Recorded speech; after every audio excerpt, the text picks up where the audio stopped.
All season long, the AUDL's Atlantic Division has been a thrilling competitive battlefield with 4 standout teams that have all had the look of a championship weekend contender.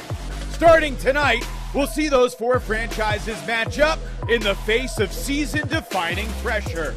Tomorrow, it's Atlanta at New York, but right now, we're set for another showdown between the Raleigh Flyers and the DC Breeze. 2 proud programs, both with visions of greatness, but only one can survive and advance to next week's AUDL semifinals. The Flyers and the Breeze collide in the most meaningful Free Friday Frisbee ever. Next.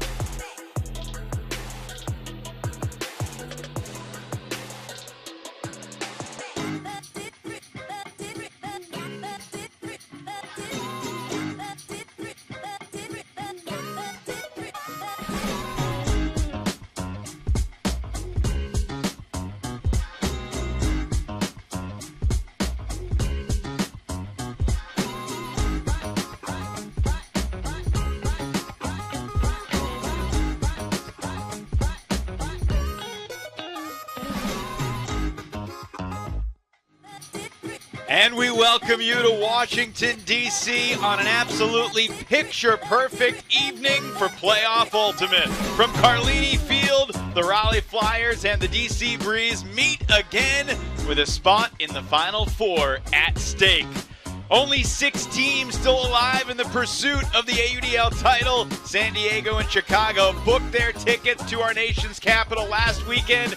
And now we got a fascinating 24 hours of Ultimate ahead, starting right now with Free Friday Frisbee in Washington, D.C. Hey, everybody. Evan Lepler with Ulti-World Czar, Charlie Eisenhood. It's great to have you with us, and it's great to be here. It's a perfect night. Beautiful weather, 2 great teams, coaches that you know are going to have curveballs, just as fascinating and perfect as a non-championship weekend game you could imagine. Absolutely true. By the way, great to have you back in the booth. Thanks, so buddy. Welcome back. Thanks so much. Everybody missed you, but you're back, and what a night to come back to, because we have a matchup between 2 teams played twice this season, both 1-point games. Just 2 weeks ago, double overtime right here behind us.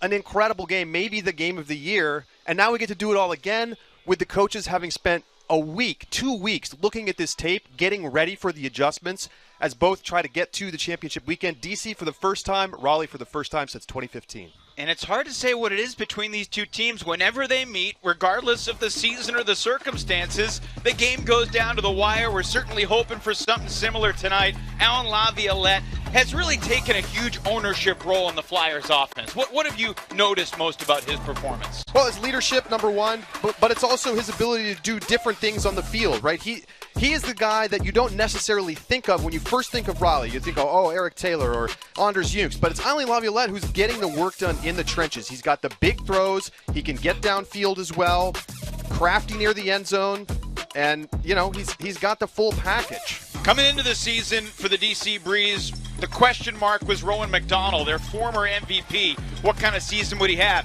And we've learned that Rowan's still pretty good, but A.J. Merriman might be the future MVP of this team. Spectacular. I mean, the ability to go out there and get blocks and then turn around and be a really dynamic offensive playmaker, there's not that many guys in the league that can do it. And that's from just 2 weeks ago. Beautiful play. Merriman going over the top. He's going up in the end zone. And it's not just the hops. It's not just the athleticism. It's his big game ability. I mean, he for his age, to be able to make the plays that he's been making, spectacular. Plays with an attitude, plays with a swagger. And frankly, both these teams walk into this field tonight expecting to win the game, expecting to be playing at Audi Field here in D.C. next weekend. And the Final Four ain't big enough for both the Flyers and the Breeze, so we'll decide over the next couple of hours who can execute the best, who can handle the curveballs that Darryl Stanley and Mike DeNardis will inevitably throw. It's going to be a great night for Ultimate here at Catholic University. Darryl Stanley matching wits with Mike DeNardis, and the stars coming out to play, Eric Taylor and Anders Junks. And, of course, Rowan McDonald, excited to try and bring the Breeze to the Final Four for the first time. Opening pull coming up.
We are 1 week away from championship weekend here in Washington, D.C. We'll be across town at Audi Field next Friday night.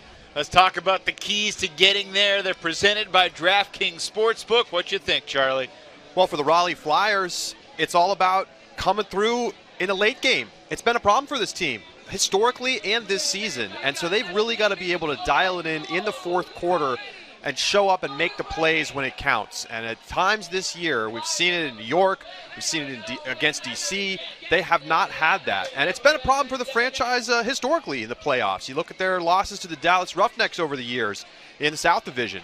For the DC Breeze, we're talking about Rowan McDonald. And he may not be the kind of, MVP stat numbers that we've seen from him in the past, but he's the leader of this offense. And I think we're going to see him have a very good game. And I think when a push comes to shove and they need a big play, the disc is going to be in his hands tonight, Evan. 74 degrees, very little, if any, wind, and a capacity crowd expected for Free Friday Frisbee. A reminder, Ultimate fans can play in the free AUDL pool on DraftKings for the shot at $1,000 in prizes. Just answer the series of questions on the results of the second half, and if you get enough correct, you get to take home your share of $1,000. Download the DraftKings app and sign up with a promo code AUDL. Eric Taylor, Noah Saul, David Richardson, Josh Hartzog, Ethan Bloodworth, Joey Cretella, and Elijah Long, the starting D-line for the Raleigh Flyers. Here we go, Playoff Ultimate from Washington, D.C.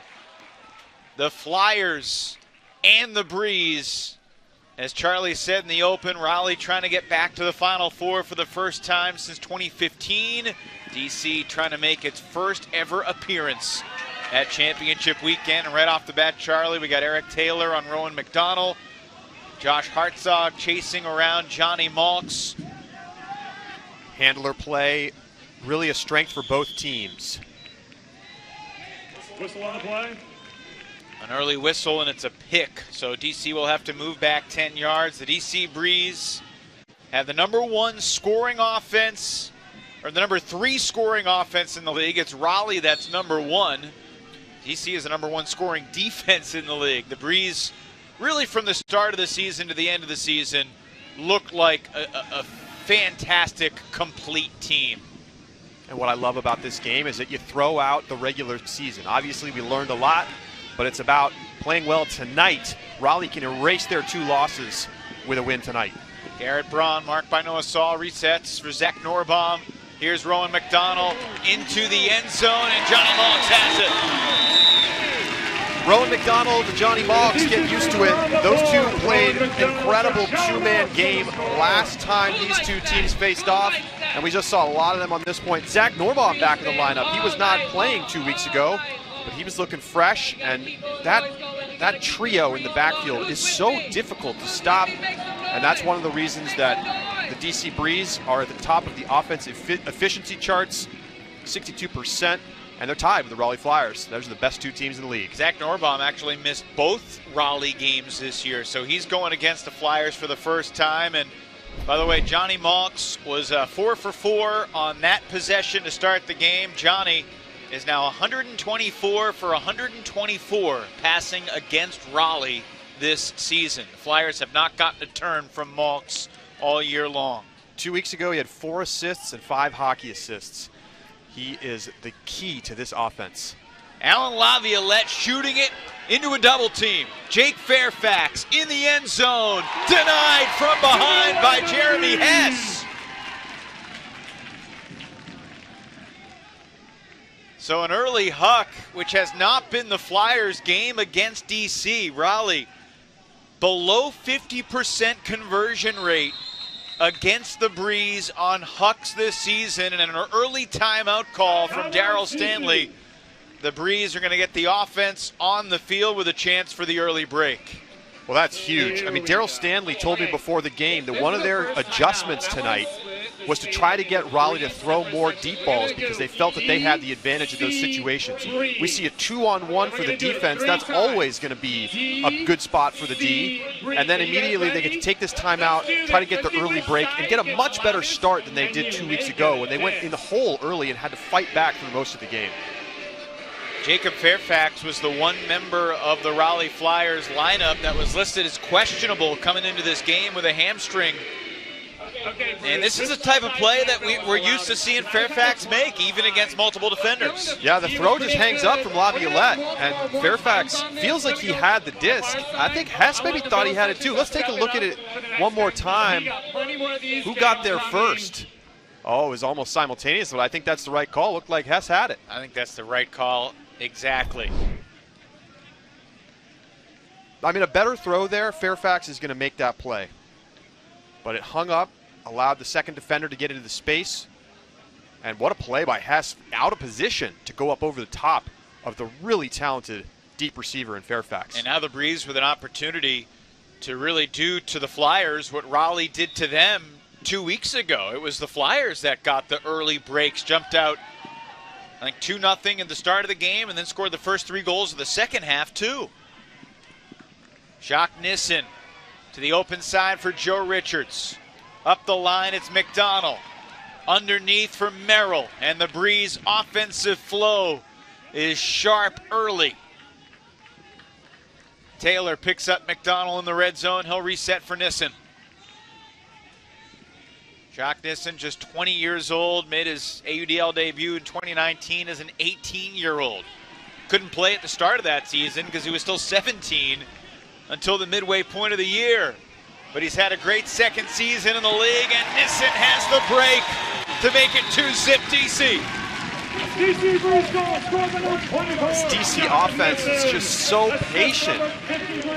The Flyers are trying everything they can to take away the resets and the easy unders, and yet DC's finding a way to get the resets off, and then it comes around to Malks, and he makes the snap throw into the undefended space. Jacques Nissen is there, and that's the early break for DC. One more time, Hess going over the top, getting the early block on the Raleigh Flyers' first offensive possession. And then look at this beautiful throw from Malks. I mean, it looks simple, but for him to catch that and have the vision to immediately step in and snap off that throw, that's what's made him have such a great season for this Breeze team. Jeremy Hess has had an underratedly really strong season, too. Just a underrated playmaker on both sides of the disc. They'll put him in on offense occasionally, too, but you can see the athleticism. And now Raleigh. And obviously it's early and things can happen, but this feels like an important stabilizing possession for the Flyers offense. Mitchell to Youngst. What a season for Anders Youngst, among the top 5 goal scorers in the league. Looking deep, it's Yannick, the center handler, makes the catch with his left hand shy of the goal line. He was fouled from behind by Jasper Tom as he made the grab, so I'll move a couple inches to his left to officially center the disc. Haven't been too many times where the Flyers have hucked to Yannick this season. Typically their leading thrower from the backfield. Maybe a strategic choice from the Flyers. We'll keep an eye on that. I'll mention how Raleigh wasn't very good in terms of its hucks against the Breeze, but where they were good was in the red zone against DC. They were 37 of 40 in the red zone in the 2 regular season meetings. And that's an excellent number to have, especially against a DC defense that can get takeaways, that can get big layout blocks. I mean, you saw good pressure there, and once again, excellent patience, this time from the Flyers. Guchahanis shows the disc on the flick side, moves the defense, and waits for it to open up. And it's Yannick who collects not only the huck, but the goal. Just the 10th goal of the year for Yannick. The assist from his old high school teammate, Matt Guchahanis. Those guys go back a long way at the Carolina Friends School in the North Carolina Triangle. All right, Raleigh's on the board, and they're breaking it down on the sideline. And Now we see the Flyers defense again against this DC offense. I mean, we talk about Atlanta's defense having a different style than anyone else. DC's O-line really played a different style than anyone else did in the league this year, Charlie. They'll just ticky-tack you to death. And as soon as you try to adjust to take it away, they can throw it to their very talented deep receivers. It's just not so often that you see a team that's so stingy with the disc that also can open it up in the deep space. Garrett Braun with the disc. 98% completion rate. This shot going up for Zach Norbaum. Beautiful floater. Norbaum milks it. Reset for McDonald. And Malks doesn't even let the stall count get to 1. These handlers are so tricky to guard. Gus Norbaum back to Rowan and into the end zone. What a clever little throw from Rowan. Goes with the outside in, soft forehand. He's got like 80 different throws. He's got a YouTube video with 80 different throws. I mean, how do you defend Rowan on the goal line with, a step? I don't think you do. Zach Norbaum, though, what an impact he's already having on the game in his first meeting with the Flyers. Rowan, see, you think a lot of people go lefty backhand there, but he already had the disc in position to throw the short flick, and he knew the defender wasn't going to be close enough to make the play. So he steps up, and he's already got the disc there, so he just zips it in. Why not? And I think, a coach might say you need to keep that disc on the other side away from the defender, but if you catch them by surprise with a fast pass, you can get it right in there for the goal. Breeze are 43 for 43 so far, passing the disc. Just over 5 minutes gone, a 2-goal lead for the home team. Onto the lights, and Taylor shoots it deep for Fisher. Merriman the defender, but Fisher has the steps and the score. Well, that's the huck they wanted on their first possession. They have their big cutter downfield. This time it's Fisher, but the throw is out into the open space. Merriman never has a chance to get to this one. Taylor sees that he's got Fisher, and he puts enough underneath it to get it out in front and trailing to the back shoulder. As good a defender as Merriman is, there's no way he's getting to that one. Well, last possession, it was the high school teammates connecting. Now the college teammates, Taylor and Fisher, both part of a national championship team at Carleton College, small Division III school out of Northfield, Minnesota, that has become an ultimate powerhouse through the last several decades. The Carleton to Carolina pipeline has worked pretty well for the Flyers these past couple seasons. Well, they would say it's a Carolina to Carleton pipeline. That's probably true, too. But yes, it's a bi-directional.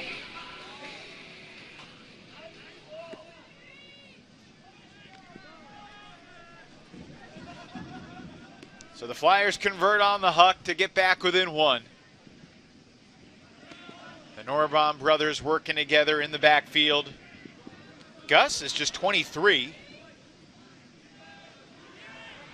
Zach, about 3.5 years older. Joe Richards, wide open. Got it. Too easy. Oh, man. This is going to be such a fun chess match to watch. Mike Denard said before the game that they were going to try to get David Richardson, who wasn't playing 2 weeks ago, out into the open space to play as a safety. He was in that space. He was back there, and the DC Breeze still attack it. They go over the top. There's no way Richardson's getting to that one. And Richards hauls in what looks like a completely uncontested goal. The thing is, that is what Raleigh was trying to do defensively. That's just a better throw than the defense.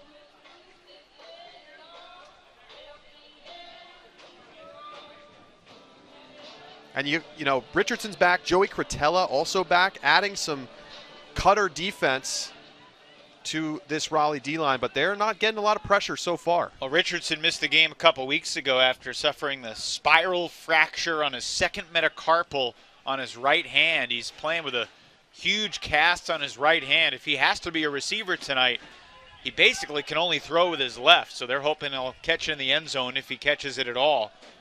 They certainly see the value in having him out there defensively. Bobbled, but hung on to by Yannick. Raleigh in the red zone again. And Fisher a little throw and go with Yannick into the end zone. A tight space and some contact on the bid. Ben Green colliding with Terrence Mitchell, who hangs on for the score. Great catch by Terrence Mitchell. I think this should be a 20-yard penalty against the Flyers. I mean, you just can't take a guy's legs out like this. You mean against the Breeze? Against the Breeze. Check that, yes. You see, that's just, I understand Green's trying to make a play. It's a playoff game.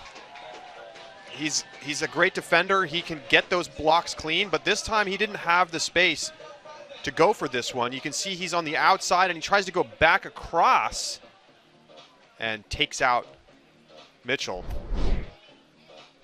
Mitchell looks fine, which is good to see. And they have called a 20-yard penalty, which I think is the right call, and that's also the first unsportsmanlike on Green, so if he got a second one, he'd be out of the game. I think that's the right call, just objectively the right call, and it's also important to set that tone early in the game that you're not going to let plays like that be okay.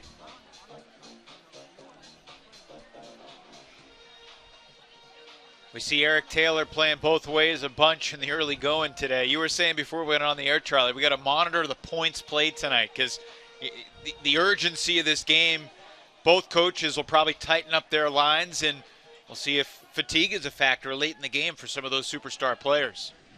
Well, Raleigh's really going to try to tighten up their offense and run some of their top defenders both ways. So I think we could see their top 10 players get a lot of touches. Alex Davis was a half step away from that block on Jacques Nissen. Richards to the tight space to Wodach. Jeff Wodach has not played a ton this year, but he's played against the good teams, and he's played very well when he's been on the field for the Breeze. Zach Norbaum.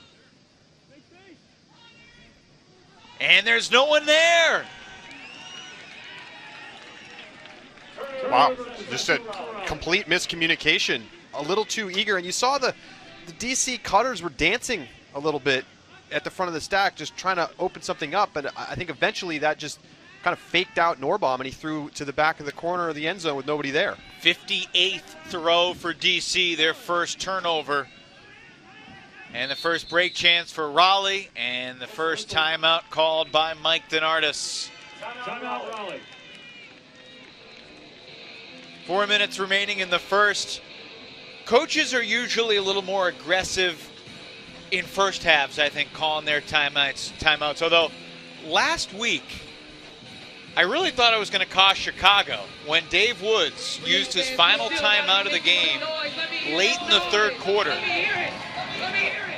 And obviously, it worked out all right for the Union, but it's something to think about in terms of timeout usage in games like this when every possession is so critical. I mean, I think you see in this game, both coaches understand the importance of getting the breaks when you have the opportunities, as we see Daryl Stanley with the iPad down on the sideline. And so immediately, first possession for the Breeze D-line, timeout, and then they convert. And now we're seeing the same thing for the Flyers. And I agree with what you're saying, Evan. I think in the first half you could call them kind of more liberally, but you maybe want to have one in your pocket for the end of the fourth quarter. I mean, if it's a game tight like this, I don't think you'd see a coach use both in the third. 2 timeouts per half, obviously. By the way, do you think Daryl Stanley always has that iPad attached to his hand? Like, does he sleep with that iPad on his hand? You could imagine that. Say startles in the middle of the night, has to pull up some film just to calm himself back down. Or has a vision in the middle of the night and has to take a note.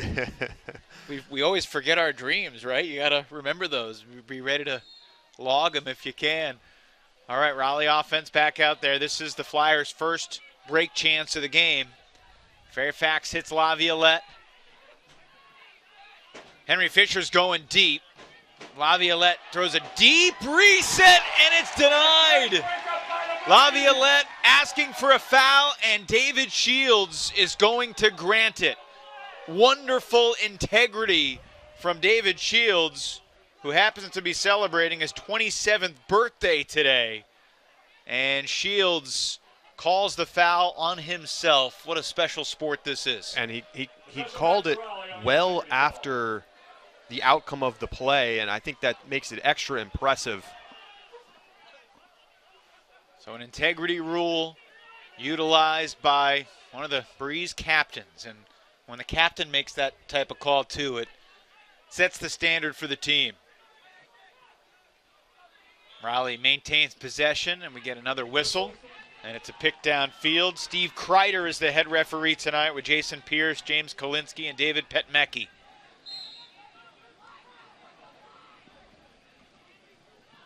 Gush Johannes ripping it too far, and Fisher gives up on it early. Gush Johannes throwing Huck is a rare sight.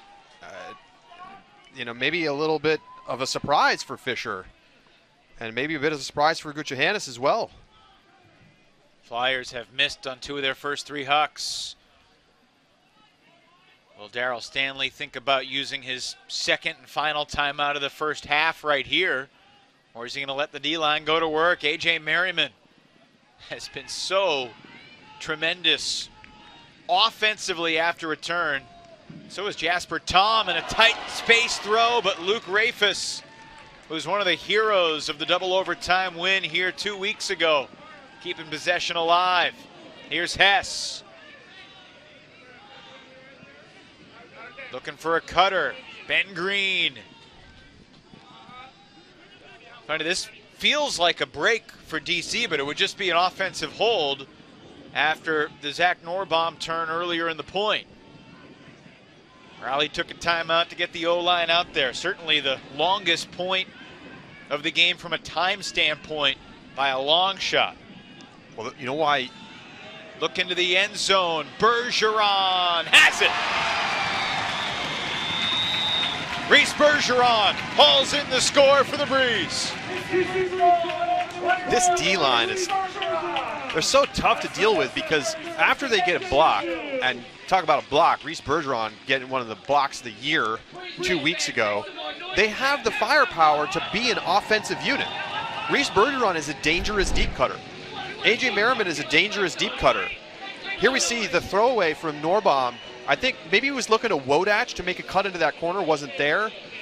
There's the play where Laviolette says he got hit while in his hands. David Shields invokes the integrity rule, and looks like he hit him a little bit while that disc was still in his hand. And all ends well for David Shields after the Gush Johannes turnover, because Shields shoots it to Reese Bergeron, ends up getting the assist on the point.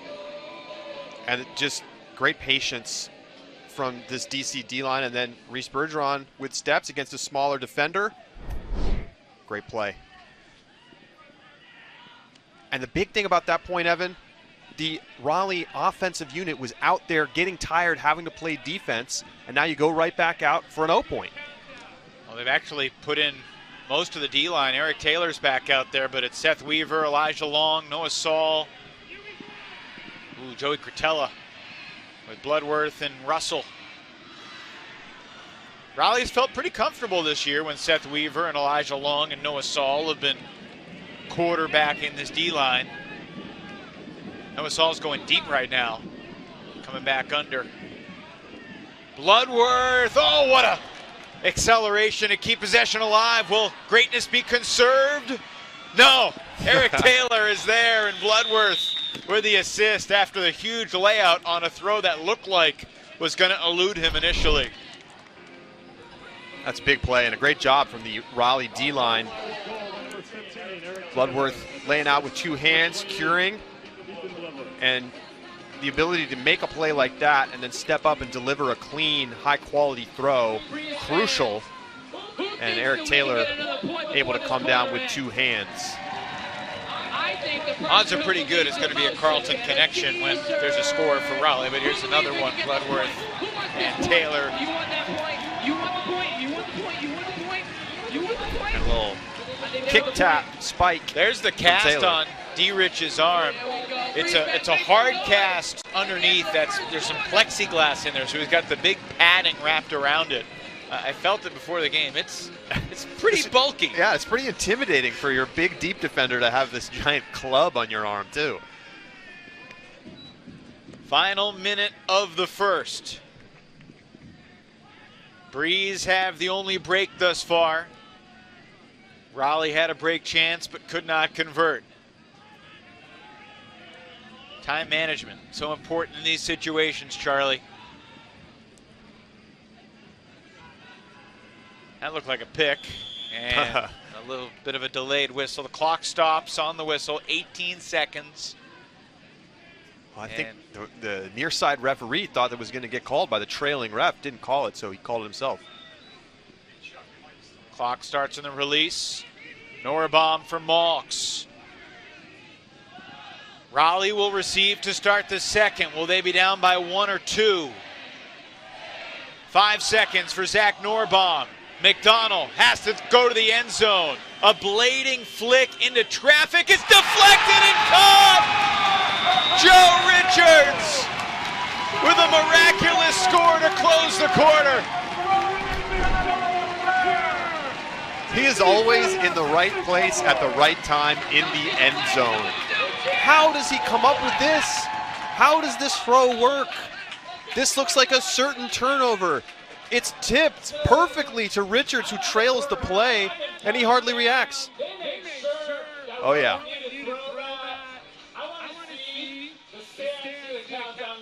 And really, this was not optimal from DC. I mean, Rowan has to go back across his body and just sort of throw up a prayer. It's tipped away by Taylor and then caught. I guess that's why you throw the blade, to make it tougher for the defense to catch. You're counting on a deflection there, and wow. That was the third assist of the quarter for Rowan McDonald, and the Breeze take a 2-goal lead to the second. That's a big play because there's not been a lot separating these teams so far. You see one big mistake from each offense. Laviolette throws the huck too floaty, and then we see Norbaum throw miscommunication, turnover in the red zone, and that score makes it feel like an extra break. Only 3 turnovers in the first quarter, and unlike San Diego last week, the Breeze weren't perfect, but they were 89 of 90 with their throws, and they take a 6-4 lead into the second here in DC.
Still hunting a championship in 2021. If the DC Breeze win tonight, they'll take on the San Diego Growlers next Friday night at Audi Field.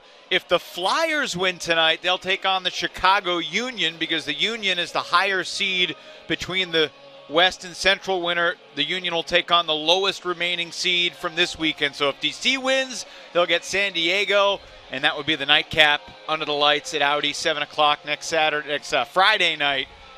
Raleigh would take on Chicago if they win, and got to imagine the folks in San Diego and Chicago and probably the Atlanta Hustle sitting in their hotel in New York, members of the Empire, all watching this tonight, trying to do a little scouting and just be entertained by what we've got going here with the Flyers trailing by 2 as we start the second quarter.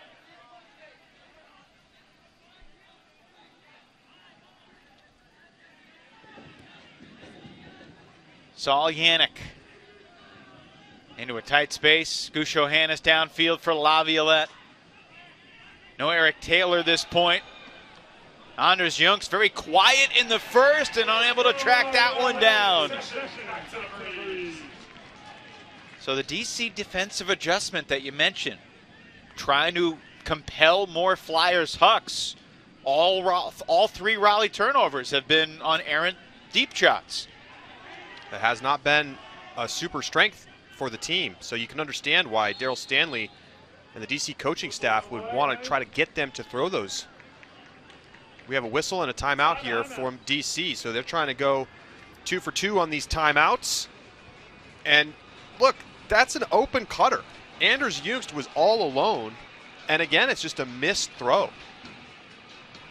And you know, at the end of the day, you need your players to execute on that, and if that's not the look that you want, you don't want to see that cross-field shot, then you have to maintain more patience.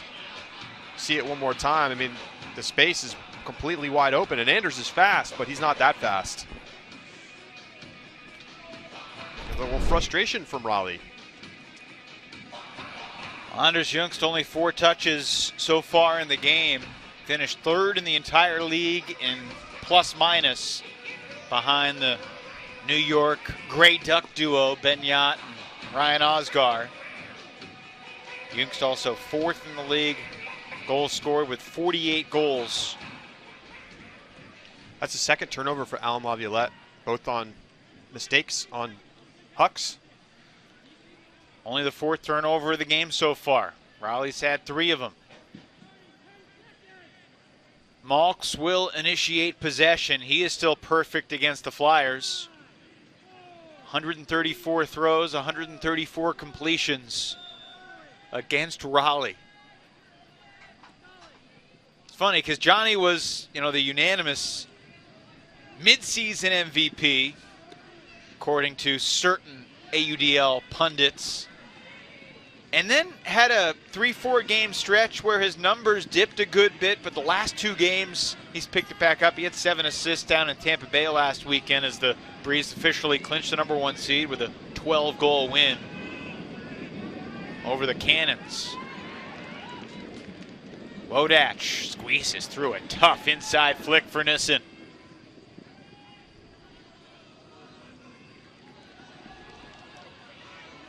That throw intercepted by Noah Saul, anticipating the swing intended for McDonald.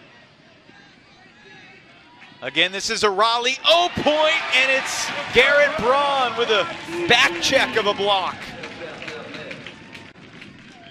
Both throwers not anticipating the defense and where they're going to be. Obvious foul there. Cretella kind of braced himself on Nissen. Just across midfield, Gus Norbaum. Here's Malks. Garrett Braun, tough one-handed grab, throws it to the back of the end zone, and not sure if it was to Wodach or Merrill, but Joe Merrill's got it, and the Breeze have the break. It's their largest lead yet. I'm pretty sure Wodach was thinking, oh no, that's a turnover, and then Merrill was there. It looks like that was for Merrill. He was alone in the back of the end zone. And you saw, again, Raleigh trying to push up into that reset space, try to take it away. Watch on the replay here. Well, this first up, we have the turnover, Nissen's throw, just way too wide. And then the pitch back, not seeing the defense coming from the backside. And then watch here as Raleigh really tries to push a lot of their defenders up into that space. Right there, they try to double, and that means that there's people open in the deep space.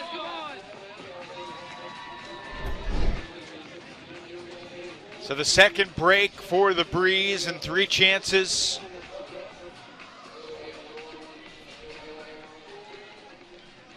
And Raleigh, I mean, they need to look at this DC squad and think they're not going to turn it over too many times. Raleigh has to be really stingy with the disc here. Otherwise, this could become lopsided. David Shields gets the block underneath on Elijah Long and then shoots it looking for Rafis. Similar spot of the field where Rafis got the knee on Jungst.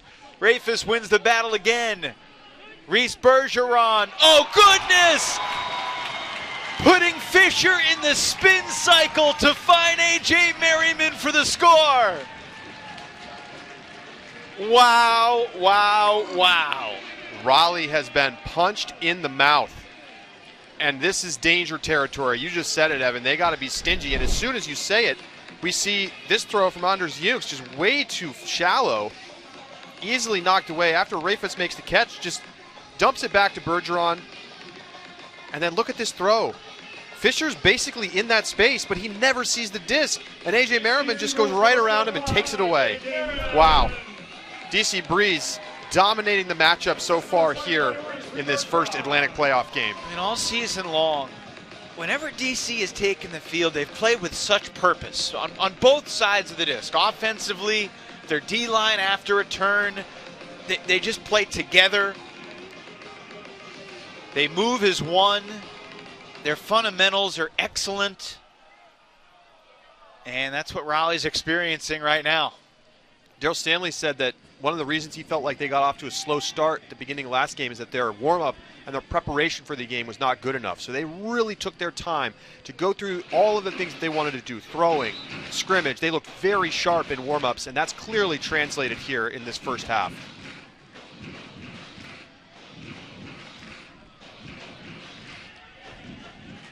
Well, this is just one goal shy of Raleigh's largest deficit of the season. Their largest deficit of the season actually came in a game that they won. And another block. This time the underneath D on Eric Taylor. The individual athleticism in one-on-one matchups, DC's winning pretty much every time. Ben Green got the block, but then DC gives it right back. Green with a throwaway after getting the D on Taylor. Now this is the recipe for Ben Green to get multiple blocks and a point. We have seen that this year when DC went to Atlanta. And Green had 3 blocks in a single point against the Hustle. Sorry, Antoine, don't mean to do that to you if you're out there watching tonight up in New York, but it's part of the narrative of the season. To the end zone for Yannick, and the Flyers probably breathe a collective sigh of relief after that score. Classic Saul Yannick, all business. Staying focused, and they really needed that one. After the turnover right there, they had to get this one back. And there it is again, one-on-one individual defense in space. Normally such a difficult place to get blocks. DC's been getting them, but they turn it over, and Raleigh able to this time stay chilly with the disc, and Yannick gets opened up the line. I mean, Yannick, when you have Yannick being kind of like a primary goal scorer, which is what we've seen tonight for Raleigh, I mean, it kind of shows you that they're not in the normal rhythm. Not at all. I mean, the normal rhythm involves Anders Jukes catching goals in the end zone, and that has not happened yet. Yannick with multiple goals in a game for just the 3rd time in his career. 22 games, including tonight.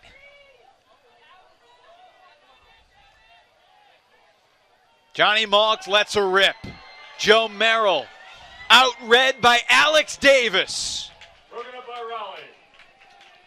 Great defense from Davis. And the first throwaway for Johnny Malks against the Flyers all season. Maybe underestimating the speed that Davis has. I mean, even if Merrill reads that properly, I think Davis in the better position to make a play. Justin Allen's going deep. Trevor Lynch holstered it, and then it was hand blocked by McDonald, and the official says it was up. McDonald pleading that it hit the ground. Wow, that sure looked down from up here in the booth. Timeout Raleigh, which will give us a chance to take a look and see. Great defense. And his hand might have been underneath it. I kind of want to see it one more time. Russell getting down to the turf to make the play. The question is, did he stop rotation and get possession before the disc hit the turf? I think it's fairly clear that he got one of his hands underneath the disc, but that doesn't mean that he caught it yet. Let's take another look. Tipped. And where does his hand come together with us? Down. That's down by a mile. That's a bad call by the referees. And, I mean, you can see why they would call it up, because he does get his hand underneath it, but clearly the disc has hit the ground. Yeah. It's a trap. But it's a big break for Raleigh as well. I mean, it's their disc. They get to take the timeout, set up the offense, and a chance to close the lead down to 2 here, which, you know, considering how the game has gone so far, has got to feel like a bit of a win to have this opportunity here with 5:41 to go in the second quarter. Raleigh's only scored 1 goal so far in the first 6:19 of this period. Flyers, the #1 scoring offense in the league, 23.5 goals per game during the regular season. But the DC Breeze, the #1 defense in the league, giving up just 16.5 goals a game. Yannick shoots it. Fairfax has steps. Will it float enough? Oh, Fairfax bids and hangs on for the score. But did he? Did he hang on? No, it's now being ruled incomplete. The 2 referees disagreed about the call. The near side referee calls this good. The far side referee calls it a turnover. Let's see what happens. Huge layout. And he does incomplete. lose control of the disc after coming into contact with the ground. I thought, seeing it live from our angle, I thought he kind of threw the disc down. But no, he does not maintain possession here through the landing. He never really fully had it, and clearly that's not a spike or a controlled release of the disc. And a good call by the referees. They huddle up and they make the right call. It's turnover. Another deep throw mistake from the Raleigh Flyers. Yep. The Huck errors are mounting for Raleigh. Merriman to Tom. Duncan Fitzgerald for Rafis. Rafis throws intercepted by Yannick, who's got a chance for his 3rd goal of the night, and he's got it. It's Yannick again. Wow, and The downfield striker, he's got half of Raleigh's goals.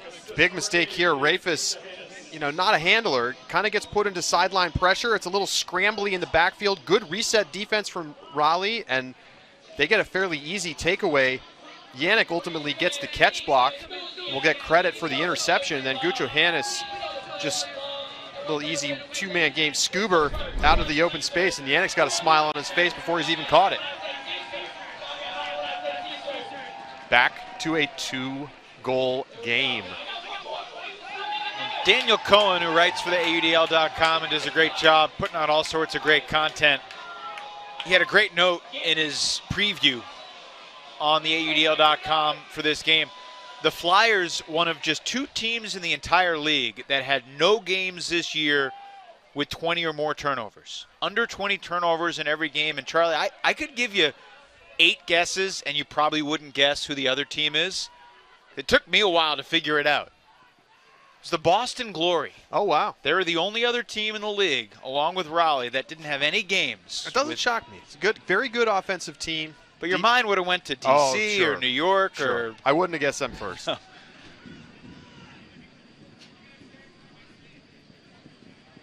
Glory are going to be a different team in 2022. I think that's fair to say. They'll learn a lot from their maiden voyage in the AUDL. 5 of their 7 losses were by 3 goals or less. Only time they really got blasted was here at Carlini Field against the Breeze, when the DC offense just sizzled back in June to the end zone for Richards. So back to basics for DC. Maintaining possession, taking their time, waiting for the opportunities to open up. Look at all the time that Wodach has to think. No mark in his way. And Richards able, in all of that space, to get away from Richardson.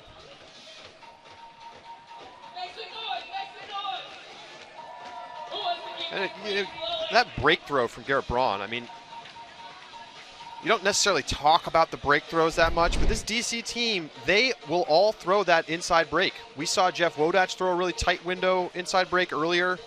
That throw, that's the kind of stuff that opens up the field and makes the offense look easy. 3 goals tonight for Joe Richards, 45 now on the season after he got 42 in 12 regular season games, 25-year-old from Alexandria, Virginia. Under 4 minutes to play in this second quarter. A little bit floaty, but Gusho Hannes able to handle it. Charlie, when you talk about the DC Breeze defending to incite more Hucks, what kind of things are you notice them doing as we see another one go up? Laviolette, as Jeremy Hess kind of bailed out, not wanting to make a dangerous play there. So a cool play by Hess, and Laviolette catches the score, and the Flyers are now 3 for 6 on Hucks.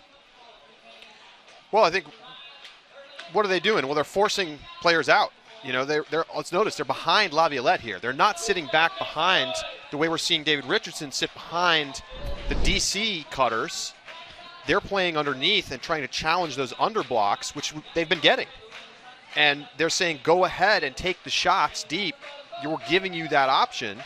And of course, the problem for Raleigh has been that they have not hit on that consistently. And, you know, if the defense takes away the thing that you want, and you have to go to plan B and it's not working out, well, that's why DC has a 9-7 lead. Reminder, you can get in on today's action. DraftKings has you covered. You can play for free with this promo code AUDL. Download the DraftKings app. Make your picks on the results of the second half for your shot at $1,000 in cash. Clock ticking toward 3 minutes remaining in the half.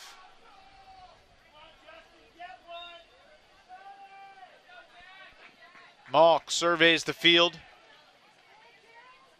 Norbon gives it right back to Malks. They play catch in the backfield. Seth Weaver chasing around Malks.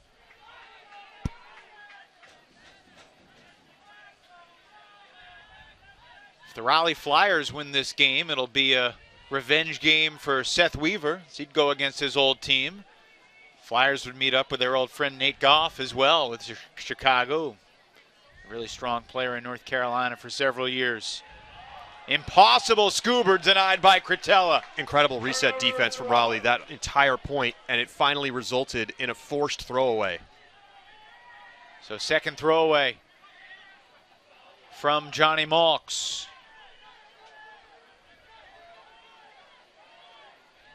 No timeouts left in the half for Raleigh, and the deep shot going up looking for Alex Davis, and he makes the catch! Skying Joe Merrill to bring the Flyers within 1. He's got more than speed, Charlie. He's got some hops, too. Another huge play from Davis. And this deep shot works out great. And look, 2 defenders again, but this time, Davis going up and making the grab through the contact. Wow, this game is turned around in a hurry. I mean, it was all DC. It was looking like it was about to be a 5-goal DC lead just a moment ago. And all of a sudden, it's back to a 1-goal game. And you got to give credit to the Raleigh defense because they played incredible reset pressure, completely separated the handlers from the cutters, and forced 2 almost stall outs.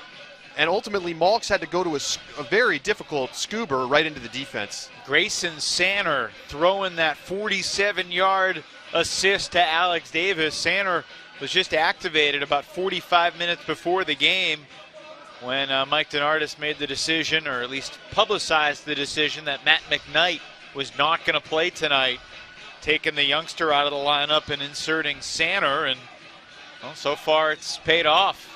UNC Wilmington product, and he's really been improving as a player.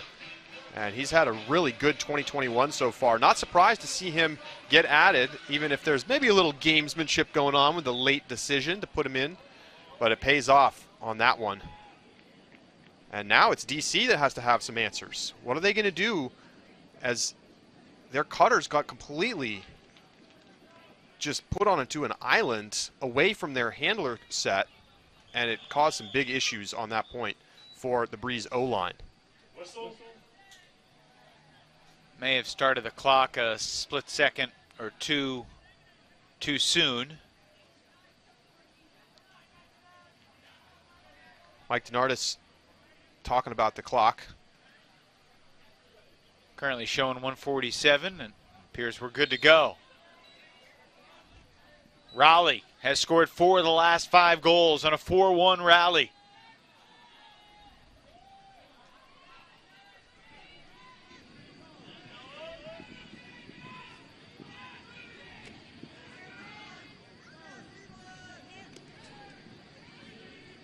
Under 90 seconds in the half as the huck goes up for Nissen. Eric Taylor giving chase. Taylor got it first. Tons of contact, no whistle. So Taylor comes up with the big block, and now a chance to tie. After trailing by as many as 4. Saul for Long. Up the sideline, a good chunk pass to Hartzog. And right back to Long into the red zone. Well, 2 weeks ago, these two teams traded runs back and forth. And it looked like DC was in control, up 8-4 with 8:38 to go in the half. But now the Flyers on the doorstep of the equalizer. Basically a zone defense here from the Breeze in the end zone. And Saul finds the open man. Trevor Lynch has the goal. Wow. Tie game. Lynch a little flex. And why not? They just erased a 4-goal deficit in what felt like about 2 minutes. And so, again, trouble for the DC offense. They have to try to go to the deep ball. Nissen going up against the great Eric Taylor.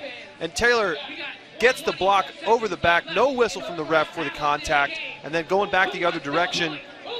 Again, this red zone attack from Raleigh, so good. And Saul throws the short blade in for the goal, equalizing it. You mentioned a couple times that there wasn't a whistle. Should there have been? It's a tough call. I think the block was clean. The contact after is a subjective area of the game. I'm fine with the no call in a playoff situation. All right, can DC retake the lead in the final 20 seconds, or are we going to go to halftime even after a topsy-turvy first half here in DC? Breeze still with a long way to go. David Shields flicks it toward the end zone, and it is tipped, and this time it lands incomplete. Richardson fired up with the bionic arm. He gets the block. And how about the Raleigh rally? Down 8-4 with 8:38 to play in the half. 8-4, and they turned it over in their own half. That's right. And they come back a 5-1 run to close the half, and it's a 2-quarter game right now. You know, DC got a little complacent in the second half of that second quarter. They were up big. Everything was going their way. And then all of a sudden, the Raleigh defense stepped it up a notch, and we saw them force a bunch of mistakes because of that pressure in the backfield. It's working. Let's see if Daryl Stanley can figure something out in the second half. Well, look, we knew we were going to see something like this, right? Coaches that have a lot of different pitches to throw, and they spend the first quarter kind of diagnosing what they see, then the adjustments, and now an opportunity to let everyone catch their breath. We're headed to the third quarter in just a little bit, but first, a breather. 9-all. Raleigh trailed by as many as 4, but we're even at the half in Washington, D.C.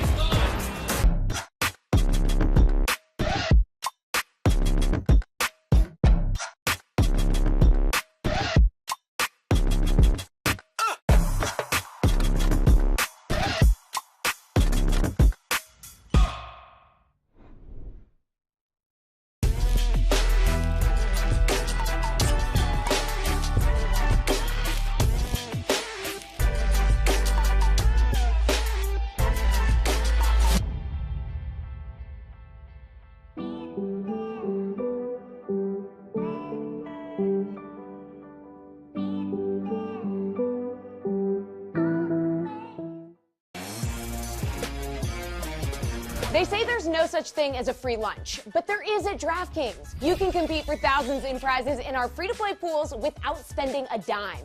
Put your knowledge to the test by answering questions about specific games or events. The more you pick right, the better your shot to win and chow down on a cash casserole.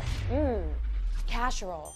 Download the DraftKings app now. Enter with the promo code PLAYFREE for thousands and make it rain.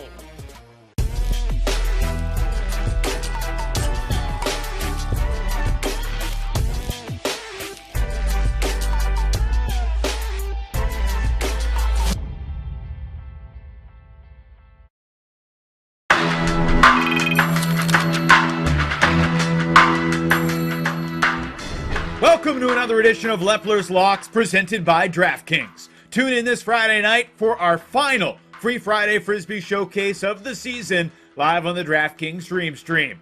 And sign up for the DraftKings app using the promo code AUDL to join our completely free-to-play pool for your chance to win your share of $1,000. Just answer the 10 questions on the results of the second half and then watch Friday's playoff showdown between the Raleigh Flyers and the DC Breeze.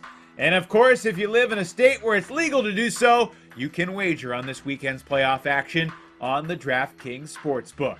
All right, time to make some picks. Only 2 games this weekend. Same spread in both. Each home team favored by 1.5 points. I think these are really good lines for 2 great games. Both should be fantastic down-to-the-wire battles. So, my first lock for this playoff weekend, I'm going to take the Raleigh Flyers, plus 1.5 on Friday night against the DC Breeze. I'm not sure if Raleigh's going to win the game, but their track record of playing DC super close every single game, I think forces you to take the points. DC beat Raleigh by 1 back in June. The Breeze prevailed by 1 again in double overtime 2 weeks ago. Raleigh hasn't lost by multiple goals all season long, and they absolutely could win this game outright. So, I'm taking the Flyers and the points. Raleigh plus 1.5 in DC. That is my first Lepler's lock. And in Saturday's game, Atlanta in New York, Empire favored by 1.5. I'm going to take the points again, going with the Atlanta Hustle plus 1.5. I do think the Empire are probably slightly more likely to win the game, but I think the combined chance of the Hustle winning and the Empire winning by 1 slightly exceeds the probability of New York winning by 2. That's just how I'm looking at it. It certainly does make me nervous that Atlanta was very, very close to entering the playoffs on a 3-game losing streak. But I'm trusting in Coach Miranda Knowles and the Hustle leadership to bring the best version of themselves this Saturday night in New York City. They already beat New York once this year, remember, back in July. And while the Empire certainly deserve to be the favorites in this game, just like Raleigh, the Hustle have shown they can keep it close on the road with anyone. So I'm taking the underdog again, Atlanta plus 1.5. That's my second and final Lepler's lock this week, banking on 2 close games to complete the championship weekend field. AUDL Final 4 coming up in Washington, D.C. Semifinal doubleheader scheduled to start next Friday from our nation's capital. One final reminder, sign up for the DraftKings app with our promo code AUDL and join our free-to-play pool Raleigh and DC, getting ready for another classic this Friday night. And my locks for the postseason weekend, once again, I am dancing with the dogs. Raleigh plus 1.5, Atlanta plus 1.5. Those are this week's Lepler's Locks.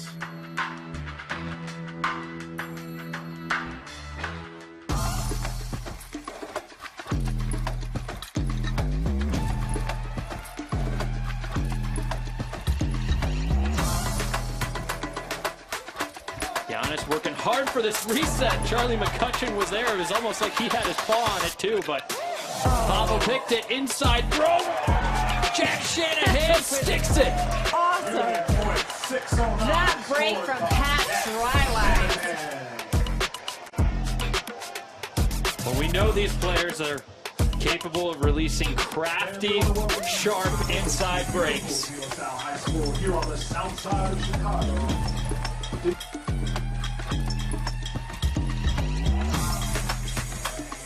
Go for Hurst, 5 seconds. He's got to get rid of it soon. Pucks through the double team. It's good if it goes. Coming down with it is Mike McKenzie. And that fires up the crowd heading into half. Maybe that's the jolt that they need, because that was an amazing play. Nathan Hurst's third assist.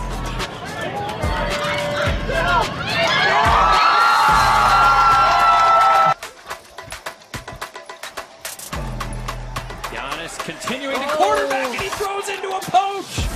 Dylan DeClerc near the top of the league leading list in blocks.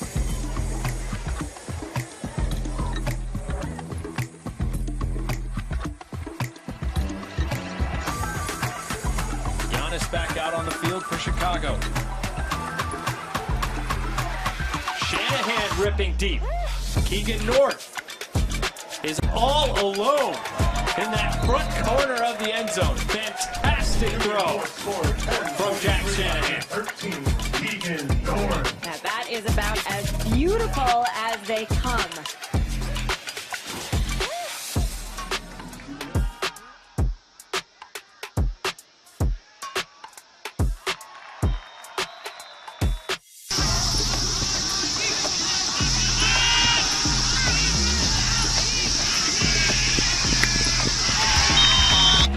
Mathis back to Hernandez. Across to Hakey, and the throw was behind him. An unforced error from the Dallas O, and El Salam rips deep right away. Corbett is there, and he makes the catch.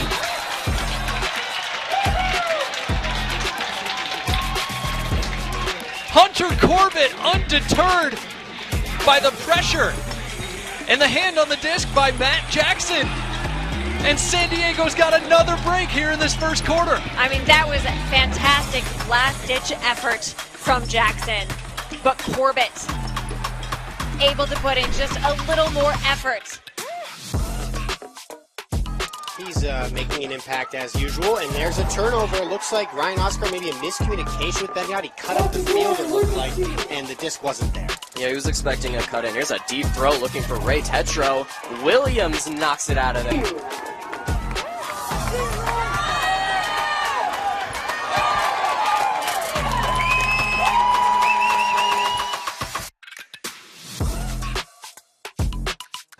At the end of regulation, Giannis rips it deep. Snake in the grass, defender appears, and he earns the block. There's Brian Venutka.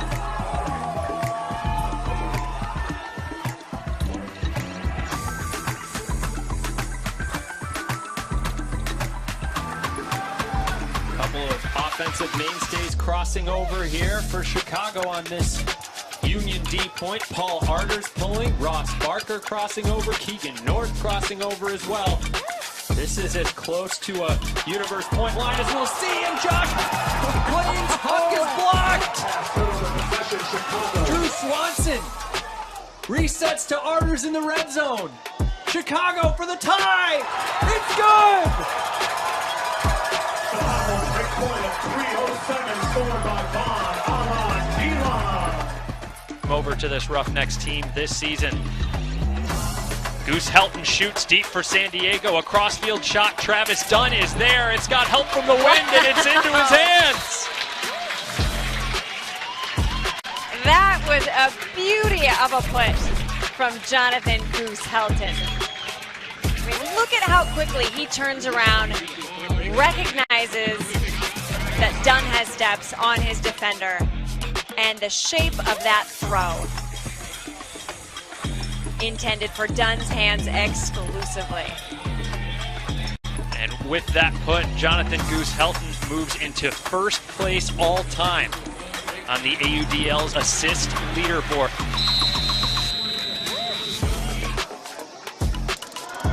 Hammer over the top. Nick Vogt comes down with it.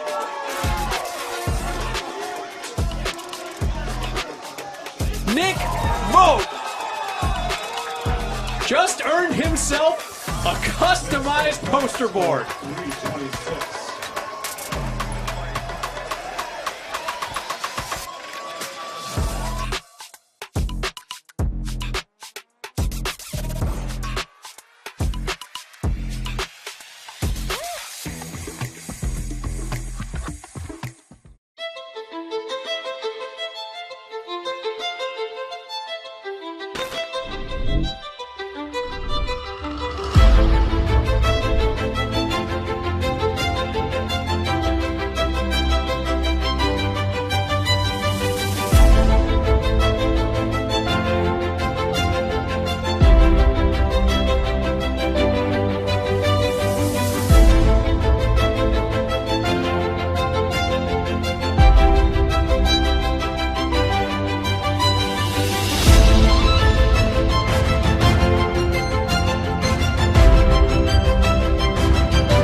We welcome you back to Carlini Field in Washington, D.C., where the Flyers and Breeze are tied 9-all at halftime in our final free Friday Frisbee on the DraftKings Dream stream. Next Friday's AUDL semifinals will be seen on AUDL.tv and then after the fact on FS2. Evan Lepler back with Charlie Eisenhood as we look at the first half numbers, and I guess they look pretty even, and that makes sense, despite the fact it didn't really feel like an even first half. It felt like two lopsided sequences. Yeah, and you see some of the story, right? 4 for 6 for DC in the red zone, not the best. 5 for 5 on the other hand for Raleigh, excellent. And the huck percentages for both teams, not very good. But you're right. This just sort of makes it feel like it was a back and forth kind of a battle, break here, break there, but that's not the story at all. DC goes up 8-4. They have the disc. They give it away and then proceed to get outscored 5-1 down the rest of the quarter. Ends up being tied 9-9 at the half. And it really just felt like the wheels came off a little bit for the DC offense. And we saw this against Raleigh twice. Now, it wasn't in this middle of the second quarter. It was right at the beginning of the game, and then it was right to start the second half. But it still feels like an issue for this DC offense. We'll see what happens here in the second half. Now we're kind of just, you wipe it away. You say, okay, new half. We got to come out there. We got to play with focus. And certainly this DC O-line is going to be feeling a little jittery after that. Rowan McDonald, 220 total yards. That's the second most in the game. Johnny Malk says 231. Eric Taylor leading the Flyers in yardage with 213. McDonald and Taylor both have been mistake-free. I honestly want to see Rowan do more. I feel like he has been, and you see it, 25 for 25 in completions. He has not made mistakes. They need his presence down the stretch of this second half. He was very good in the first half, but it feels like he can get even more touches right now and take the pressure off of some of the young guys. And on the other side, Eric Taylor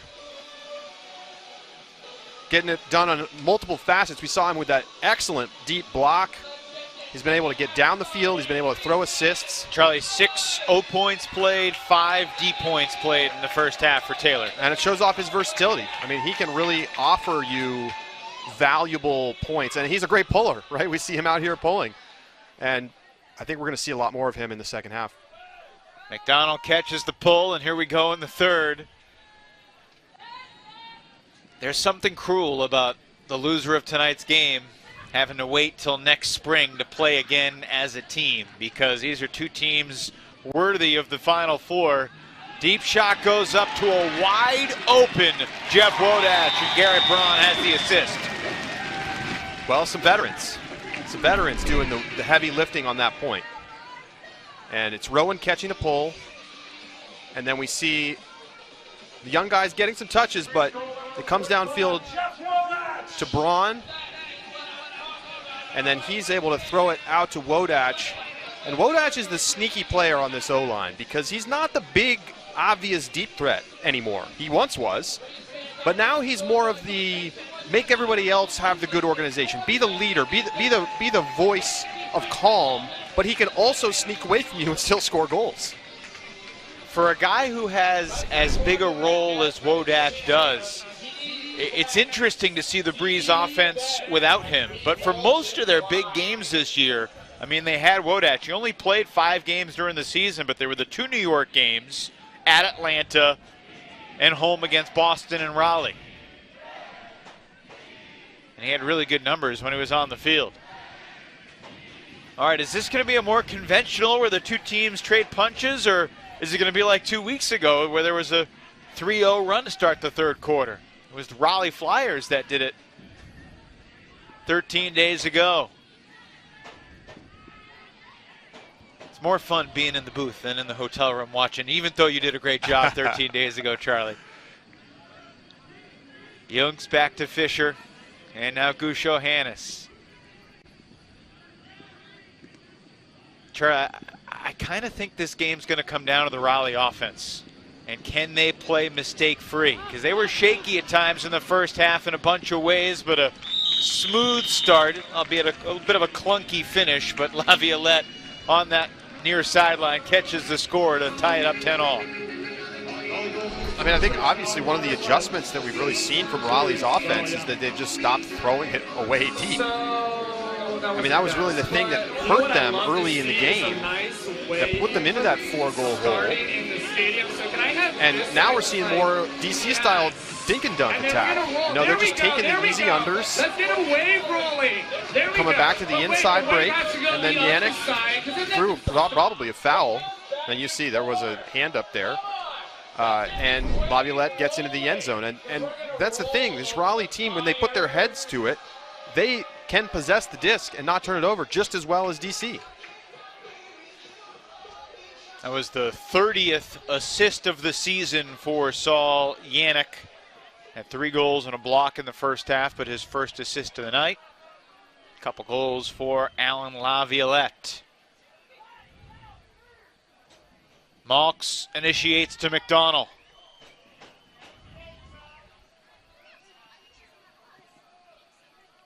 McDonald's taking off downfield now. Taylor giving chase as the swing finds Braun.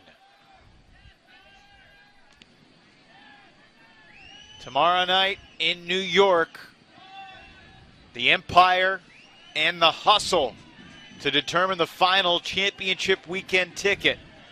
McDonald underthrows it a bit, and Connor Russell gets a piece of it. The first big mistake from Rowan McDonald in the game. Russell, great job to get there.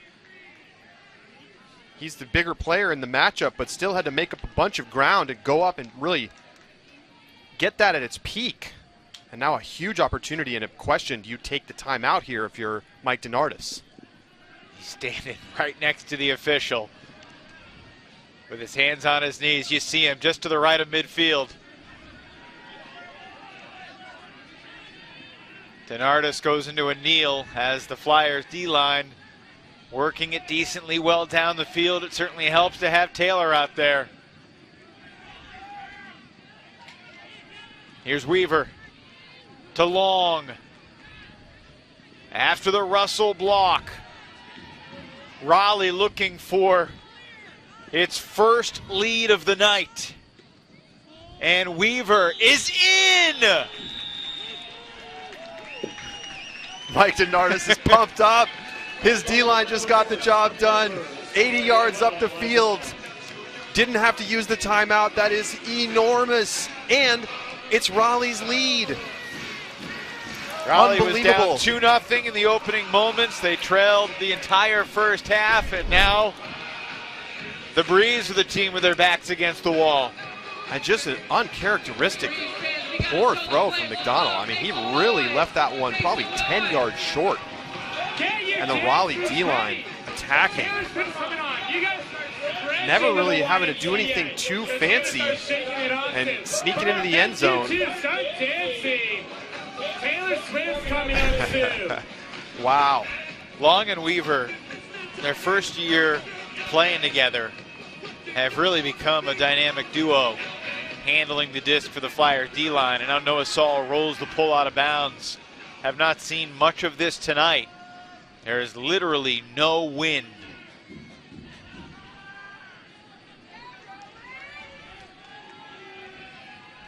McDonald blades it ahead. Gus Norbaum swings it. Nissen.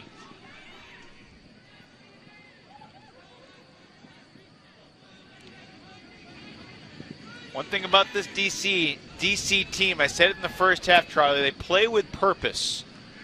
Now, even when they're feeling the pressure, they look like they always have a plan, and they work together well. Down the field, McDonald to Malks. I mean, how many non-handlers touched the disc on that point? The J&J Roofing Company had that point off. Yeah. And credit to Raleigh for taking those guys out of the game plan. And they were on the field, they just weren't involved. And it's Rowan to Malks to close it out after really just dominator set the entire way. And you know, credit to DC, they're able to do this, they're able to get the job done, but these guys have got to be getting tired.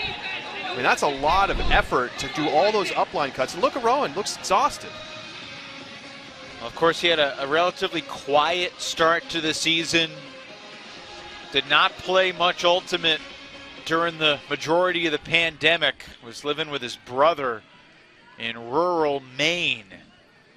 Came back down to DC, started to get into shape, but still was quiet the first few games and said, look, my goal was to kind of be invisible on the field, and I was fine with that. It actually made us better.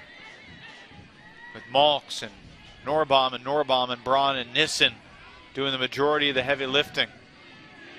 But I like your key to the game, Charlie. For those who aren't with us, the key for DC was in Rowan we trust, counting on their former MVP in the do-or-die game with Champ Weekend on the line. This is just clinical handler action on offense and defense. And the throw is too far in front of Mitchell. Yannick wants that one back. I mean, it's kind of amazing to see this big AUDL field, all of the space out there, and both teams have turned it into a war with the 3 players behind the disc.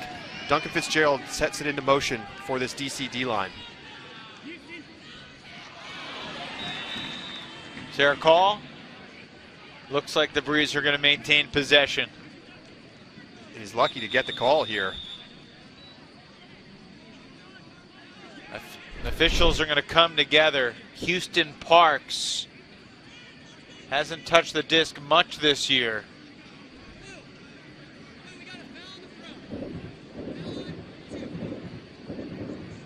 They are going to maintain the foul call. Parks, just playing his 6th game of the year, has only completed 20 passes all season. Well, and you can see he doesn't look particularly comfortable. It's kind of a strange foul to see, but it is a foul on Yannick. Jasper Tom, much more comfortable with the disc, hits A.J. Merriman. Luke Rafus had the reset that missed earlier, but finds Tom this time. Tom pivoting through the contact, and Mitchell comes flying through, and they're going to call a foul on Yannick on the release. The foul was on the mark. Well, Yannick's not happy about it, but it sure looked like a foul, and they gave advantage. The refs let it go until the conclusion of the play.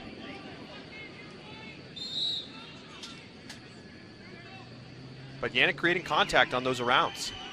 Clock has continued through these whistles as Anders Junks gets the layout block. Turnover, possession to Raleigh. All season long, it's been Junks scoring goals. That's his 3rd D of the year, Charlie, and it's a huge one with the game tied at this point, more than 2.5 minutes old.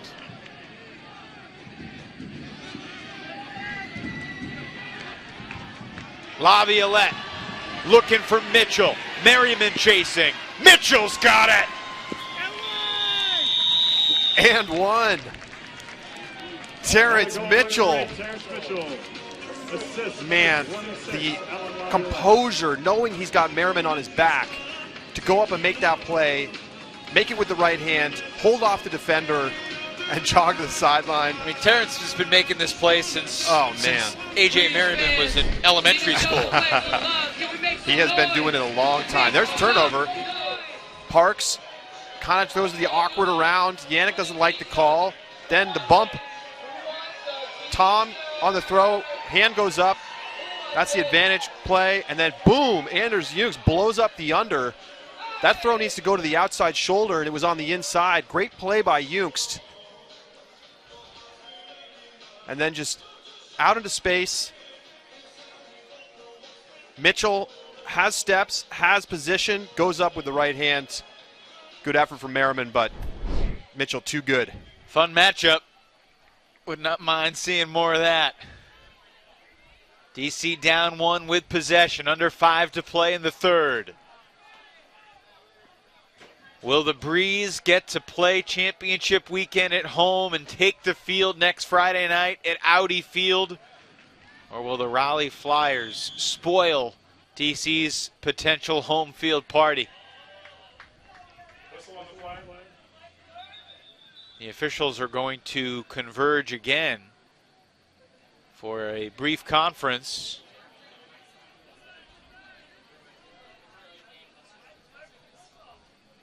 And the disc being thrown right back to Wodach. And it looks like 10 yards against DC. Justin Allen on the mark. Really good handler defense by Grayson Sanner on Zach Norbaum. Wodach to McDonald. I mean, Norbaum has kind of been taken out of this game. And no Johnny Malks on the field this point. And we hear the whistle again. And the deep referee. I don't know what this could possibly be. They're going to stop the clock and have another talk. I mean, Rowan's trying to get rid of the high stall count situation. I can't imagine what there could be here that would cause this not to be a turnover. Unless there was a downfield foul, but I didn't see anything in that replay. Yeah, they called a downfield foul on Raleigh. The Flyers sideline can't believe it. Wow. That is a huge break for DC. Oh, Grayson Sanner doing work in the backfield.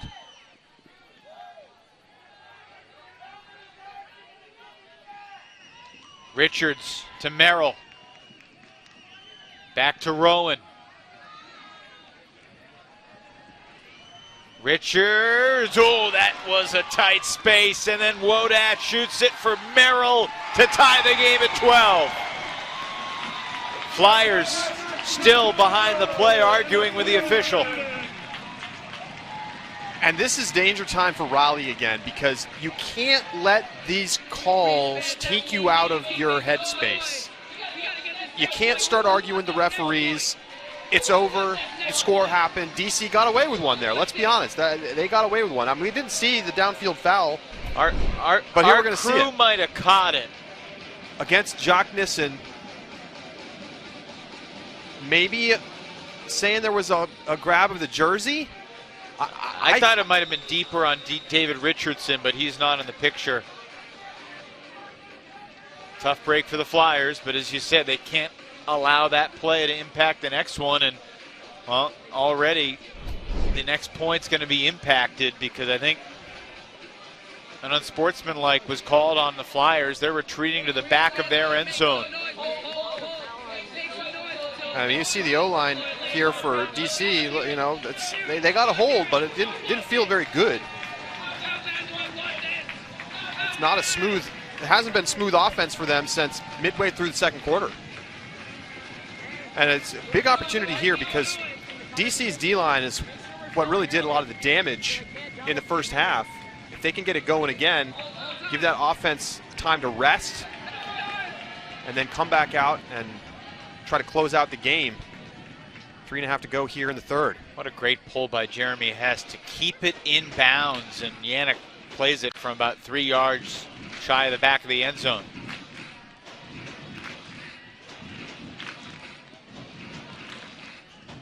Tie game late in the third. Huck goes up. Anders Youngst open by 15 yards, but shy of the end zone. Floating it for Laviolette, and he's in. Raleigh back in front by 1. Well, that's the way to do it.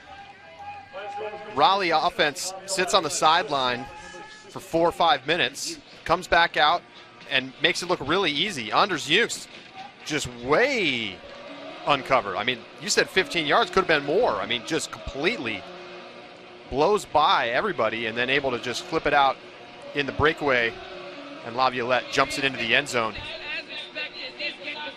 Raleigh back up by 1.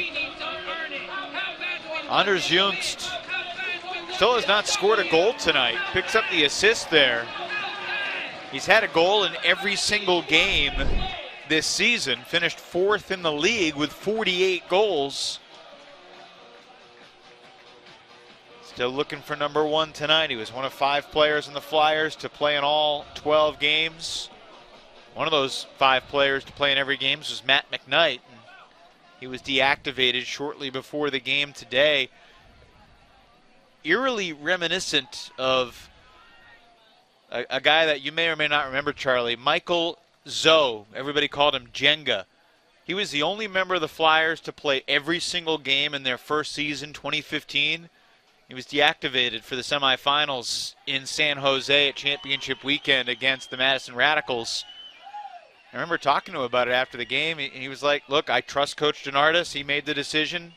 I'm here to support the team. It was a cool move, but it's one of those things. You play every game during the season. You think you have a chance to make the roster in the playoffs, but not necessarily.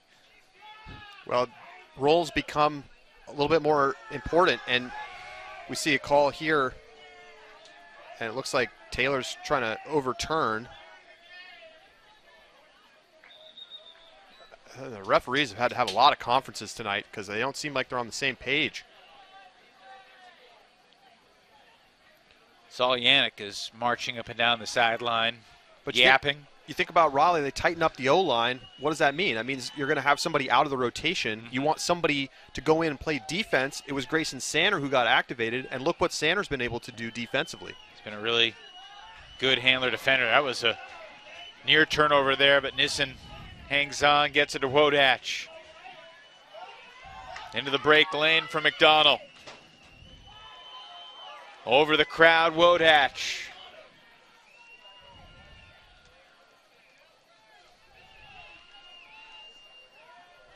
.90 seconds remaining in the third. Raleigh will receive the disc to start the fourth. Flyers by 1. McDonald with Bloodworth in his pocket. DC's offense right now, Charlie, maybe as stagnant as I've seen it all year, and yet they're still in the red zone and exuding patience and finding Richards. We're tied again. And it just comes down to great defensive game plan from the Flyers. And credit to DC. They've started to settle down a little bit. You're right, it's been stagnant, but that's kind of because that's what Raleigh's forcing them to do. They're sitting Richardson out of the deep space as Richards goes up and brings it down for the goal. They're sitting Richardson in the deep space and saying, go ahead and work on the unders and the resets. And earlier in the game, right in the late second quarter, early third, they were getting a lot of turnovers because of that reset pressure, and now we're seeing DC find ways to swing the disc better and stay calm. You can play free for thousands in cash all season long with the DraftKings free-to-play pools. Just download the DraftKings app and use the promo code AUDL when you sign up. Zach Norbaum to Joe Richards ties this up. Under a minute to play in the third.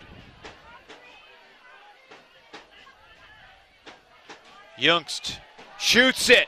Low throw. Laviolette can't get there.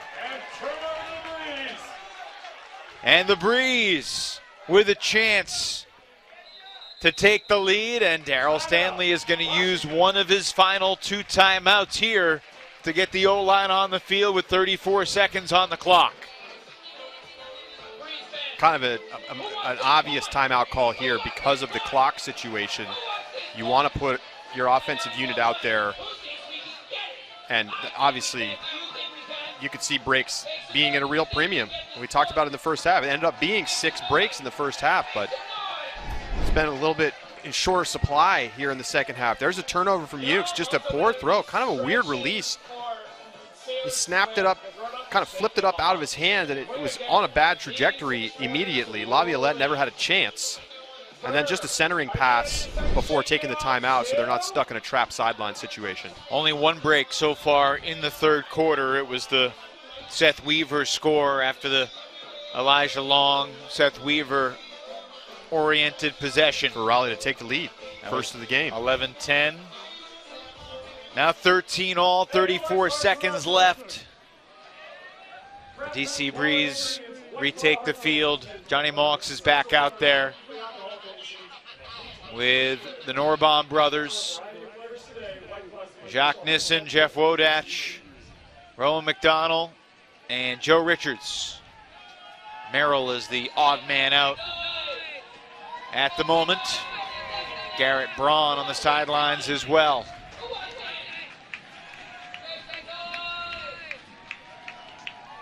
Well, it's interesting. You try to get a little more handler presence in the game because of what Raleigh's doing defensively, so you take Merrill out. and reduce one of your deep cutters because it's just not there right now. DC has 30 seconds to try and retake the lead. They were up by as many as 4 in the first half. Raleigh closed the first half in a 5-1 run. We were tied 9-all at halftime.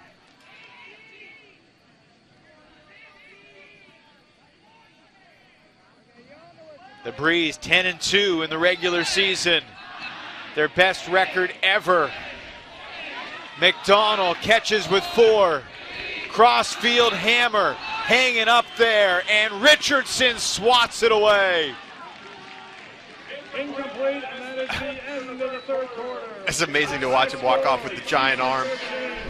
Another great play at the end of the quarter from David Richardson, and he's already making a difference. You know, you think about what was happening last game. DC was able to come up with a lot of these big one-on-one athletic plays. This great defense, Richardson coming over the top, big collision, no call. Definitely letting them play tonight, Evan. For the most part, they have been. That capacity crowd was ready to erupt, but D-Rich, he may have gotten Gus Norbaum there. Breeze might have a case, but they did not make the call, and certainly there was a tough call earlier in the period against Raleigh, so you hope those things even out, and you hope the players decide it. We got 12 minutes on the clock. Of course, 48 minutes was not enough 13 days ago when these two teams went to double overtime. We go to the fourth, 13-all.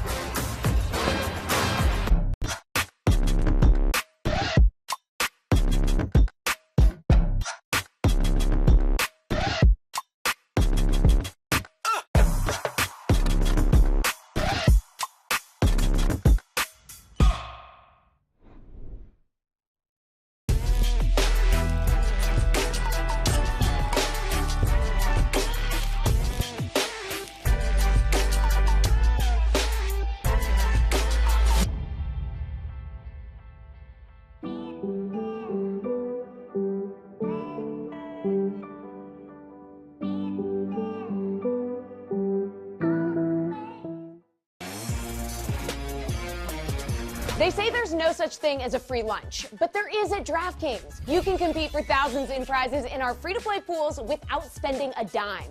Put your knowledge to the test by answering questions about specific games or events.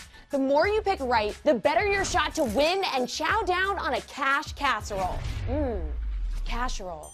Download the DraftKings app now. Enter with the promo code PLAYFREE for thousands and make it rain.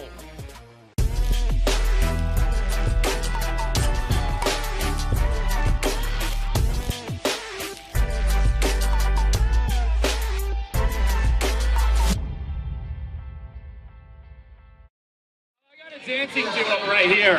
Pressure's on for both the DC Breeze and the Raleigh Flyers. Daryl Stanley been coaching this Breeze team since 2017. Mike Denardis, owner and head coach since the Raleigh Flyers inception back in 2015. They had a memorable playoff victory that year, Charlie. A game that really they probably should not have won against the then Jacksonville Cannons. Travis Catrone with a unforced turnover with about 10 seconds to go, and then a foul call with future Flyer Misha Freystadter fouling Justin Allen. The Raleigh Flyers won that game in double overtime to advance to the Final Four back in 15. That feels like a generation ago. Will Raleigh get back to championship weekend in 21? There's a pick, and it's going back 10 yards. Yannick, Youngst, Fairfax, Fisher, Gusho Hannes, Mitchell, and Eric Taylor out there on offense to start the fourth quarter for the Flyers. Easy call for the referee. Anders Youngst went straight through the stack. Duncan Fitzgerald had to deviate his path. Reese Bergeron sets the mark. Parks on Fairfax, and now it's Yannick to Fisher. Right back to Yannick. Mitchell. Yannick's going deep. Mitchell thought about it, thought better of it. Raleigh with only 9 turnovers in the first 3 quarters of this game. Most of them were early.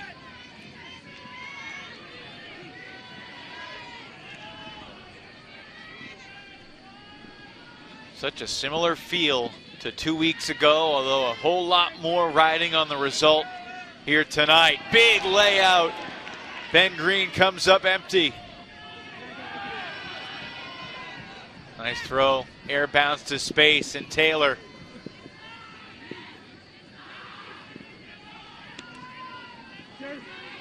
Flyers, 8 of 9 in the red zone, now 9 of 10. 2.25 minutes off the clock, but Raleigh converts to take a 1-goal lead.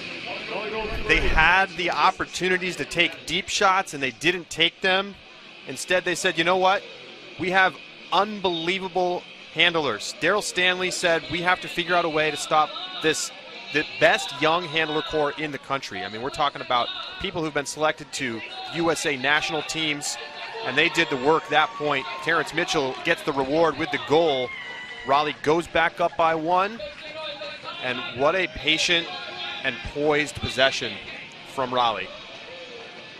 I mean, it's no exaggeration. Every member of this O-line for the Flyers has represented the United States of America at a World Championship event, whether at the under 20 level or the under 24 level or at the senior level. And by senior level, I don't mean master's level. Those are the super seniors. I don't think they'll appreciate you calling them that. Well, that's fine.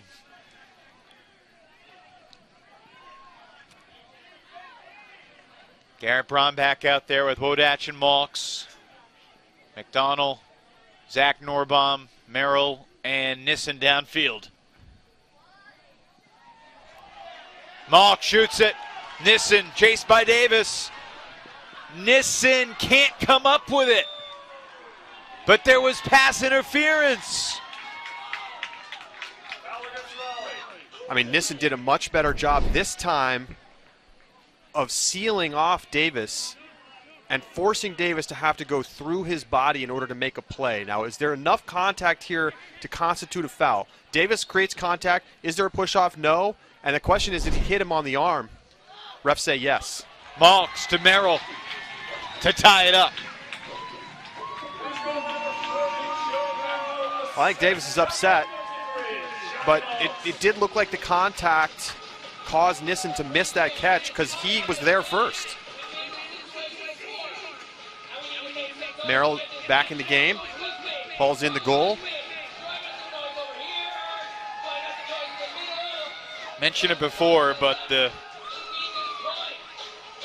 products of Brigham Young University that are sprinkled around the league this year have certainly been nice additions. Jordan Kerr, Jacob Miller out in San Jose, Brayton Eberhardt in Boston, and obviously Merrill has been one of the best receivers in the league. And the recipient of this goal, his 3rd of the night. So 7 of DC's 13 scored by the J&J Roofing Company, as A.J. Merriman termed them. Deep shot goes up to a wide open Eric Taylor. Waiting for teammates downfield. Another low huck from Jungst. This time it connects.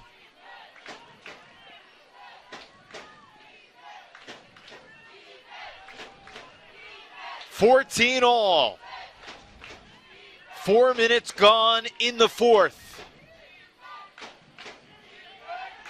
Laviolette crossfield hammer. Oh, what a throw, and Mitchell makes the basket catch. I saw Yannick looks over at Alan Laviolette, just gives him a smile and a nod. What a throw from Laviolette. I mean, Quinn Bergeron peeled off and was hunting this block. And that means that it had to be perfect.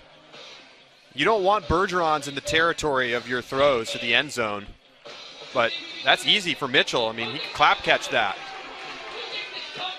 Precision from Laviolette. After a couple early turnovers, he's really played well since then. And you know, when Raleigh played up at New York, they carved up the Empire defense with hammers for most of the night. We have not seen a lot of hammers from the Flyers this evening.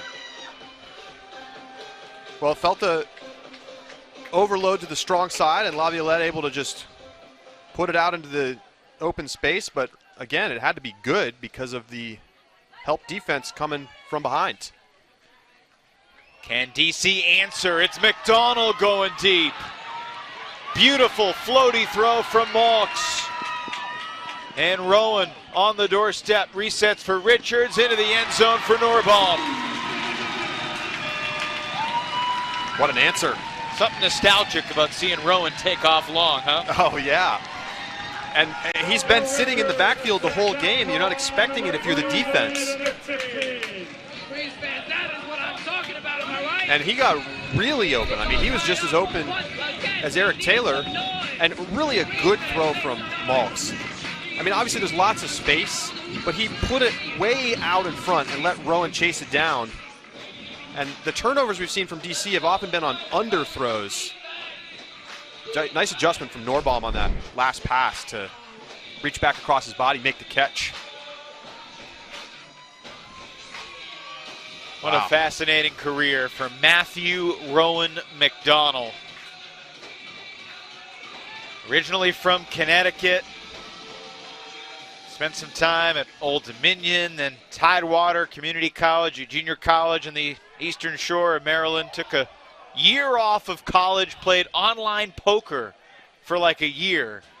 Then went and lived in Nicaragua for like 6 months. I mean, he's just been a journeyman. That was before he really found the sport of ultimate. He found it basically summer league with his brother. He's worked at his craft to become one of the best players in the world. 2018 AUDL MVP, and really the only thing McDonald has not done in leading the Breeze is get them to championship weekend, and now he's got a chance to do it in his adopted home city. And with his best team around him. Elijah Long to Youngst, his first score tonight. Number 49 of the season for Durs. Youngst attacking out of that stoppage. You see him drifting back towards the stack, unassuming, not going anywhere, and he activates early, just a little juke, and that gives him plenty of space. Rafis biting to that first inside faked, and Youngst able to get free and haul in a goal. Asked Mike Denardis before the game. I said, if I had told you that Youngst would be third in the league in plus minus before the season started, would you have believed it? And he thought about it for a minute. He said, look, I've underestimated Durs for a long time. You know, even like compared to all the other great players at the University of North Carolina. Mike even mentioned that Anders' sister Ella, he thought she would be one of the great players in the history of North Carolina Ultimate and kind of would overshadow Durs. But this kid has been unbelievable, and there's a turnover. DC with a mistake deep in its territory. Denardis again hunched over by the sideline official and takes the timeout. He still has one left after this one. 6 1/4 minutes remaining. Tells the D-line to get off the field. No D-line likes to hear that timeout call, but coach showing him who's boss. Oh boy.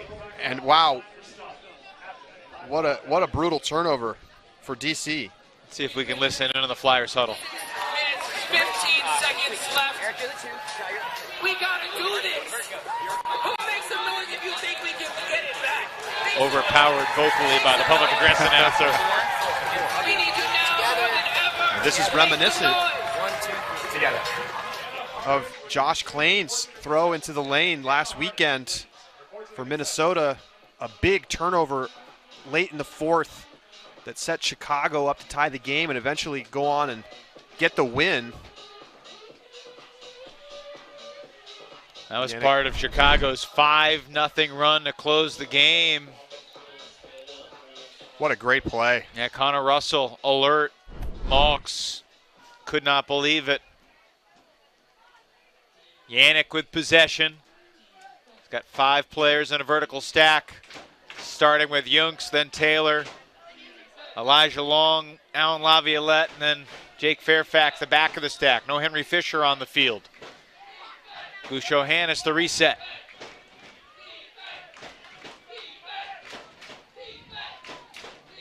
Mike Denardis has wanted his Raleigh offense to be unpredictable, dynamic, with several different players that can be the guy on any given night.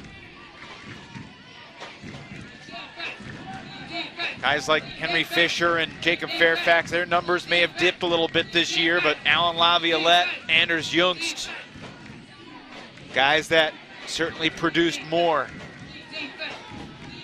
And now the Flyers on the verge of their first 2-goal lead of the night. McDonald out there defensively, chasing Fairfax around, although he stumbled for a moment. Incredible effort from both teams.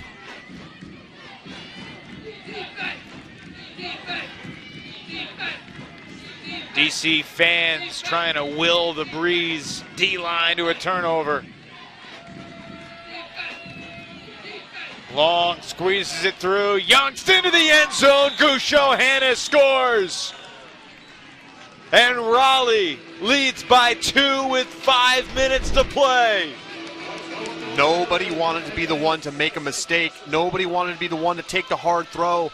Elijah Long takes it into his own hands. He's waiting and just able to throw that shallow inside break that opens up everything into the end zone for Gush Johannes. And a 2-goal lead, largest of the game. Is there enough time? Of course, for DC, but they've got to find something defensively. They played such good red zone defense here, and it was not enough.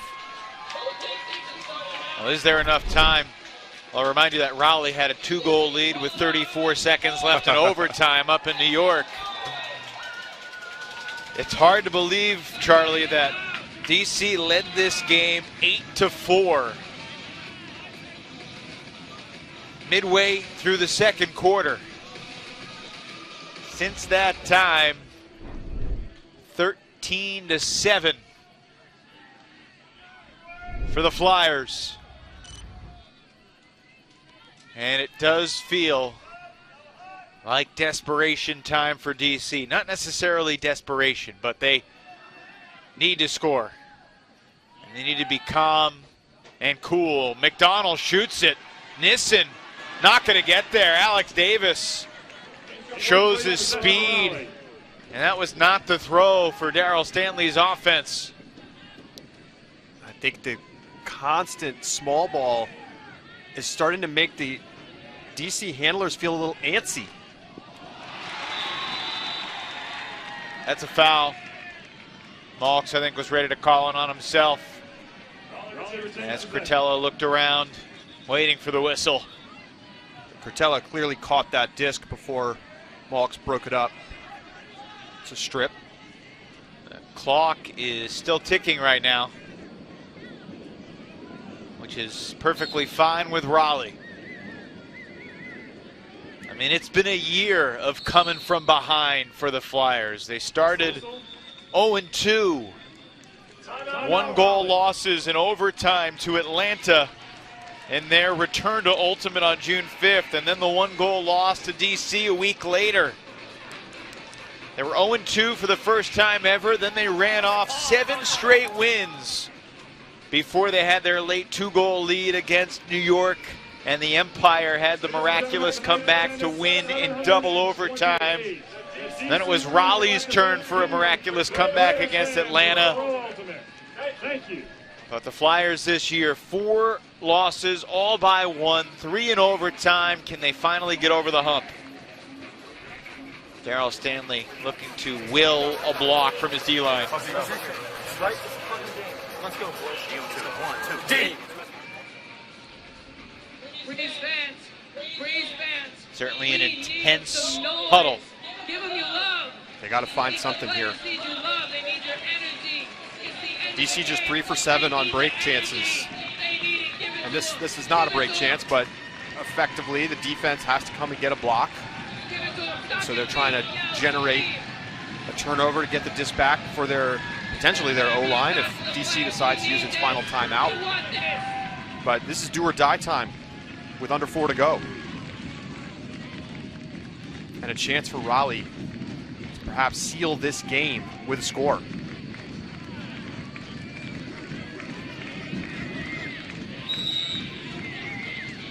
Fairfax going deep and the throw goes up, and Fairfax can't connect. There's interference though. They're calling the foul. Wow. Oh my.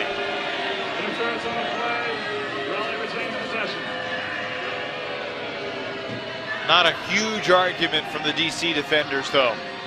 The fans displeased. Hey, stay in the middle, Ken. But Fairfax will have the disc on the goal line. In the middle. Boots, slide. Raleigh Connect, Goose hot. does not need to be in a hurry.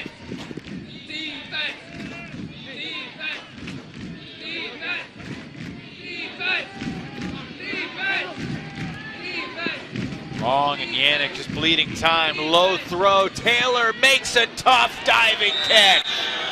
Raleigh by 3 with under 3 to play.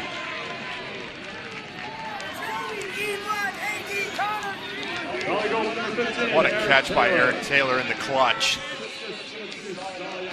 It's so tough to get down there and make that grab. And it comes first, the throwaway from Rowan McDonald. Sees Nissen, but too much. And then Yannick going to Fairfax deep. And I mean, I just don't think there's enough there to call a foul, Evan. But they get the call. This time it goes their way, and then look at this low throw dug out by Eric Taylor. What a grab. And he has been an absolute Iron Man tonight. He's played 20 points. That's the most for Raleigh. 11 on the D-line, 9 on the O-line. And you see the numbers. Closing in on 300 total yards. And that clutch grab.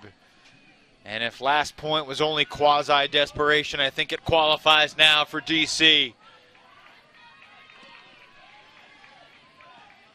The Breeze seeing their championship dream potentially slipping away. The opportunity to play in the Final Four at home.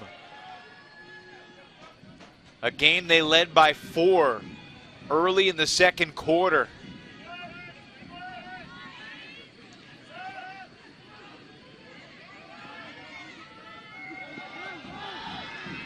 Richardson went down in the middle of the field and the throw connects, but the whistle was blowing and D-Rich shaken up near the goal line. Maybe just a cramp. If I'm TC, I'm arguing that this goal should count, but I'm not sure they're going to win that argument. Clock just under 2 minutes remaining.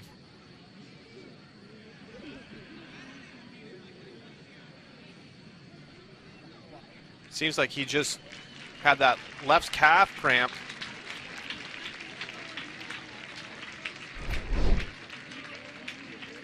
Right side of your screen. And right there. I think he tried to stick that toe in the ground and he missed, and that caused his calf to cramp up. They have added 11 seconds to the clock. 2:10 remaining. DC about 25 yards out. Malks. Breeze cannot dilly-dally here. Johnny to Wodach. Great poise from the O-line. Now it comes down to the D-line. Can they go out there and get an early takeaway? Malks calm under pressure after a very creative throw from Rowan.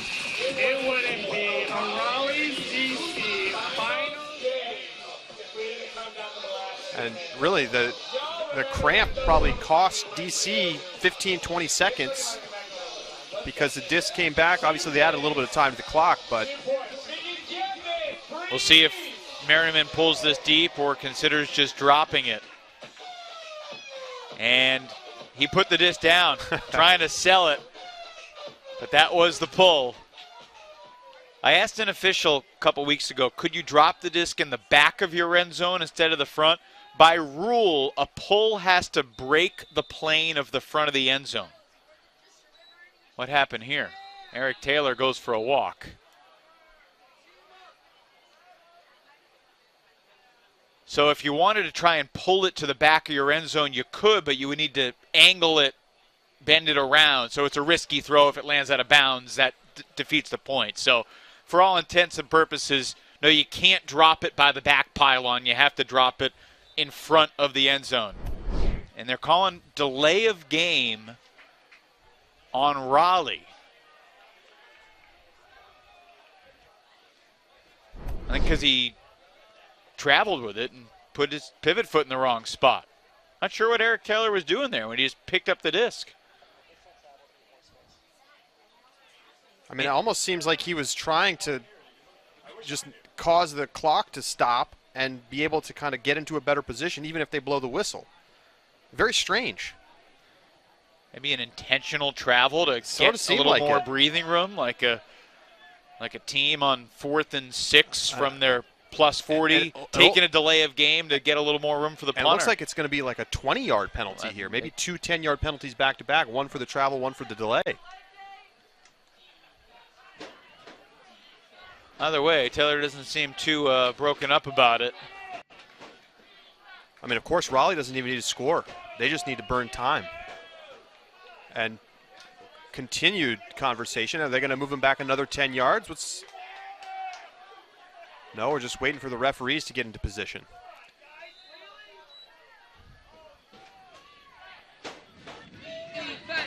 Oh, goodness!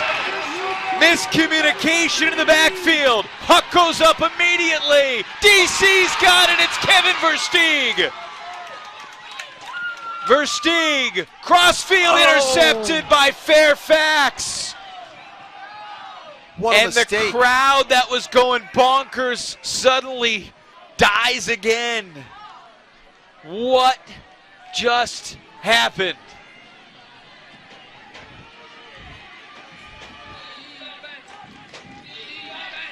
And now the clock is DC's enemy. Yannick shoots it for Fisher. Will this be the dagger? Fisher's got it. He's in, and the Flyers lead by 3 with under a minute to play. There was some karmic energy on that point, Evan. I'm not sure what we just saw. What appeared to be an attempt to just burn the clock, take deep reset, becomes a Raleigh turnover. And DC gets all the way into the red zone. In the latest chapter in disastrous Raleigh turnovers. Oh, man. I mean, it just you started to see it all play out in your mind. Look at this turnover. It's terrible. And then DC comes back the other way and just throws straight into a defender. Never sees the backside help. Raleigh able to go back the other way. And, I mean, this just exercised years of demons for Raleigh. What it feels like. Unbelievable.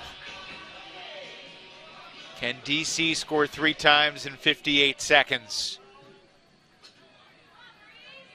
That is necessary for the Breeze if their season is not going to end. Basically a Hail Mary Huck intercepted by Connor Russell. Intercepted, possession to Raleigh. The Raleigh Flyers, after a season full of heartbreak, after a generation of North Carolina heartbreak and big moments on the ultimate field, on the verge of one of the biggest wins in franchise history, coming on the road to take down the top seed in the AUDL's deepest division. And the Raleigh Flyers will deny DC a chance to play on their home field at championship weekend. Foul with just a few seconds left. But it's all academic right now, Charlie. After trailing by 4 early in the first half, the Raleigh Flyers were the better team down the stretch tonight. And it's disappointment and devastation for DC. They're going to put 7 seconds on the clock here before the Raleigh celebration can officially begin.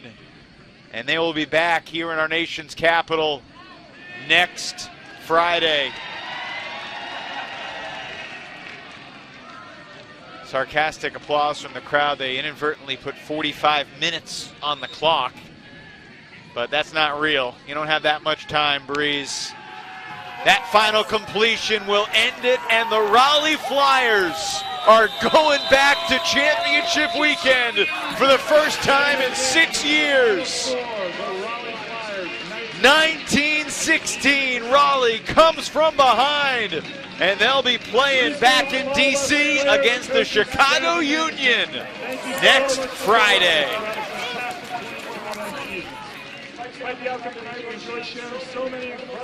An incredible show of resilience from the Raleigh Flyers.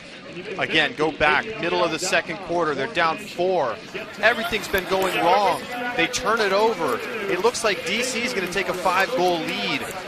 And instead they rally back to take a halftime 9-9. It's all tied up. They take their first lead in the third quarter. They extend it. The Breeze never looked right after that run that Raleigh made in the first half. And the Flyers almost making a catastrophic mistake late, but they don't pay for it, and they're headed to championship weekend for the first time in 6 years. All smiles for the Flyers and for the DC Breeze. Look, a great season, and this does not diminish what they did through their first 12 games, but it certainly will dampen the enthusiasm that this franchise had built. Because look, they were the #1 seed, they had home field, and 2 great ultimate minds sharing a moment. What an effort from Raleigh. I mean, this was about Raleigh. It was. And credit to what they were able to do defensively. Connor Russell came up with 3 huge blocks. David Richardson back in the lineup, 2 blocks for him, a block for Joey Cretella, also didn't play in the previous meeting between these 2 teams. And really the Raleigh side just piling up the blocks all game long. They got 12, and that was the difference. They did an incredible job. DC only managed 4 blocks in the contest, Evan. Season low 10 turnovers for Raleigh. 7 of them were in the first half, so they only turned it 3 times in the second half, and that was the winning recipe for the Raleigh Flyers, who will be back in Washington, D.C. to play at Audi Field next week. That privilege will not be given to the hometown team here in the district. Wow. Lots to process, and we got another huge game coming up tomorrow night in New York City. The Atlanta Hustle and the New York Empire. One of those teams will face the San Diego Growlers. All that scouting that Kevin Stewart did on the DC Breeze this past week, throw it out. Because they're going to get out of the Hustle or the Empire next weekend. We'll see you tomorrow night on AUDL.TV, 7:45 starting from New York. Congrats to the Raleigh Flyers. 1916, they win it over the DC Breeze. For Charlie Eisenhood and our entire crew, Evan Leffler saying good night in our DraftKings Game of the Week.